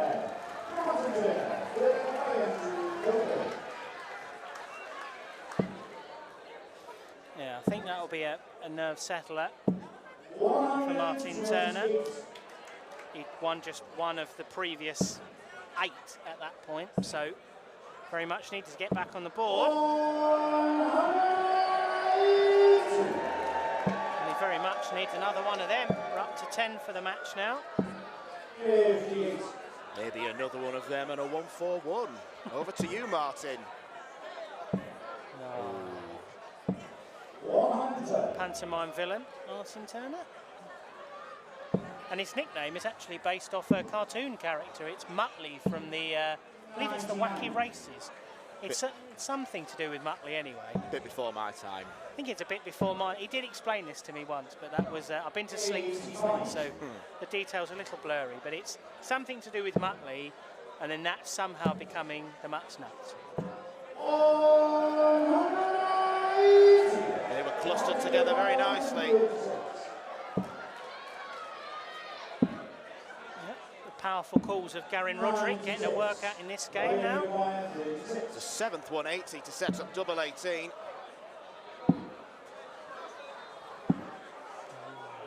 Well, that first dart at double 9 looked like it was slightly leaning across.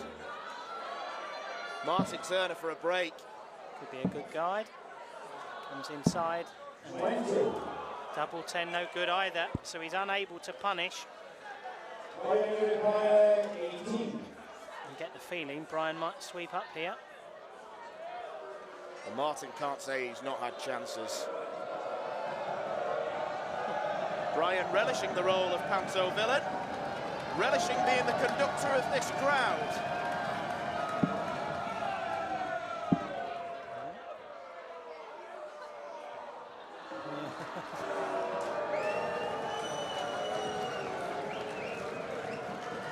He'd be a good MC, I think.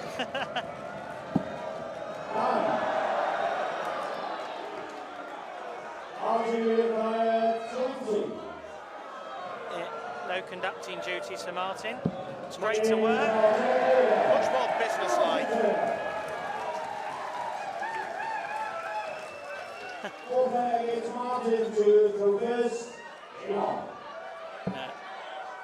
That's very much the sort of character Martin is. He's a straight to business kind of guy. Brian, he likes to have fun while he's up there. He's an ultimate showman. 46. But that showmanship may mean this game lasts a little bit longer. 134.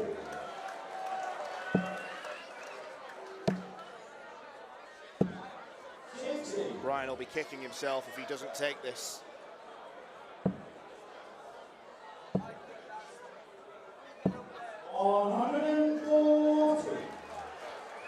Scoring has been very good in this set from Martin Turner, and he's turning it on at the right time.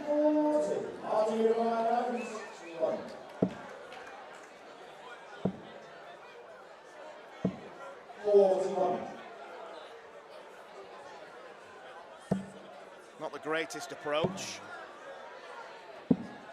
99. Well, he had a shot at Shanghai earlier on.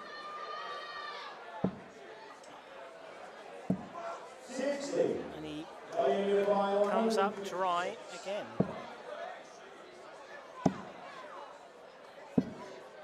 64. Second time he's done that with 156. It's him down to a 2-darter. Well, that's what Martin's on. A simpler one.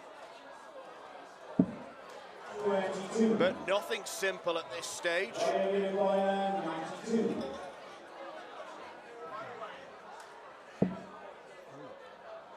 17 or treble 19. Well, you do what you like, Brian. We won't pass comment.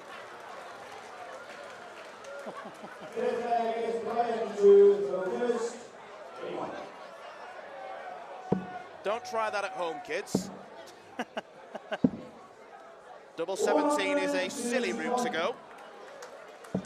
Yeah, but when it works, it works. And I think, to be honest, I think with some of Brian's funky finishing, I think it is because he's such an instinctual player. I know he's thinking 2-3 steps ahead with a lot of his setup play, but I think the rhythmical nature of his actual throw, sometimes it's just, you know, the next time he takes that shot, he probably does go the treble 17 tops route. 100.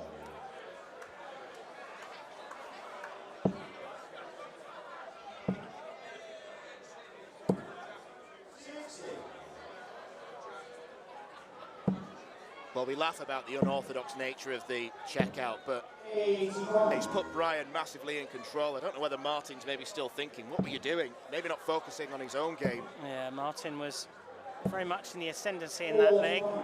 An errant dart to double one, leave Brian on tops for the match. And Brian Raman takes the match. He ensures that it will be an all-Belgian third-round tie at the top of the draw. The former WDF world #1 is back in style. He's looking to go a couple of steps better than his previous appearance here in the quarterfinals. He does things his own way, and that's why we enjoy watching him so much. There was some sensational scoring throughout, 7 180s in total. Martin Turner certainly played his part, but ultimately Brian, the Belgian, was too strong. That's it for this evening. We'll join you again at 1 o'clock tomorrow.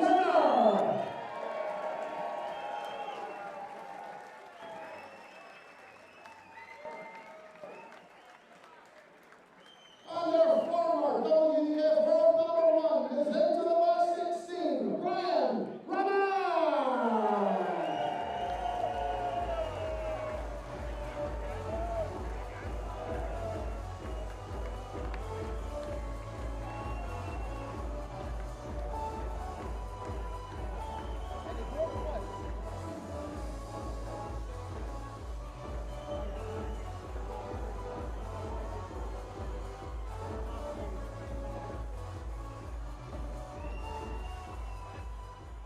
Well, ladies and gentlemen, that does bring to a conclusion our Saturday evening here at the Lakeside. Have you all enjoyed yourself? Who's coming back tomorrow? Oh, lots of newbies tomorrow. Oh well.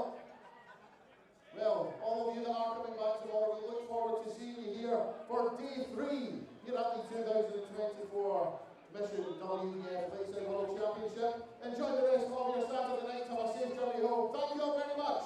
Good night.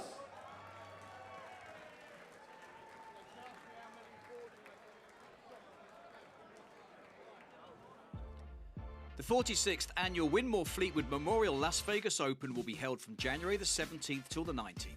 Sin City welcomes you to come and play in the entertainment capital of the world. Men's and women's champions win places at the 2025 World Championships.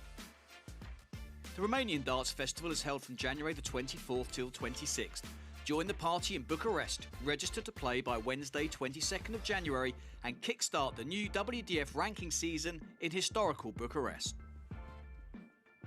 The Toto Dutch Open Darts is held from January the 30th till February the 2nd. Registration is open until January the 15th. The Toto Dutch Open Darts is by far the largest darts party in the world that you should not miss. And the men's and women's champions go to Lakeside in December 2025. The Isle of Man International Darts Festival is held from March 6th to 9th. A triple header of darting fun on the Isle of Man with beautiful surroundings. The Swedish Open and Masters takes place from 15th to 17th of August. A popular tournament for many of Europe's best arrowsmiths, the double silver weekend always provides great entertainment. The Latvian Open and Riga Open are held from October 17th to 19th. one of the biggest tournament weekends in the Baltic region is near the end of the 2025 WDF season. An excellent chance to pick up your much-needed points in this silver and bronze weekend. For more information on each of these tournaments, go to the link in the description. A special thanks to our tournament sponsors and partners, Mission, Blaze, Quiff, Great Game, Dart Connect, L-Style and MasterCooler.com.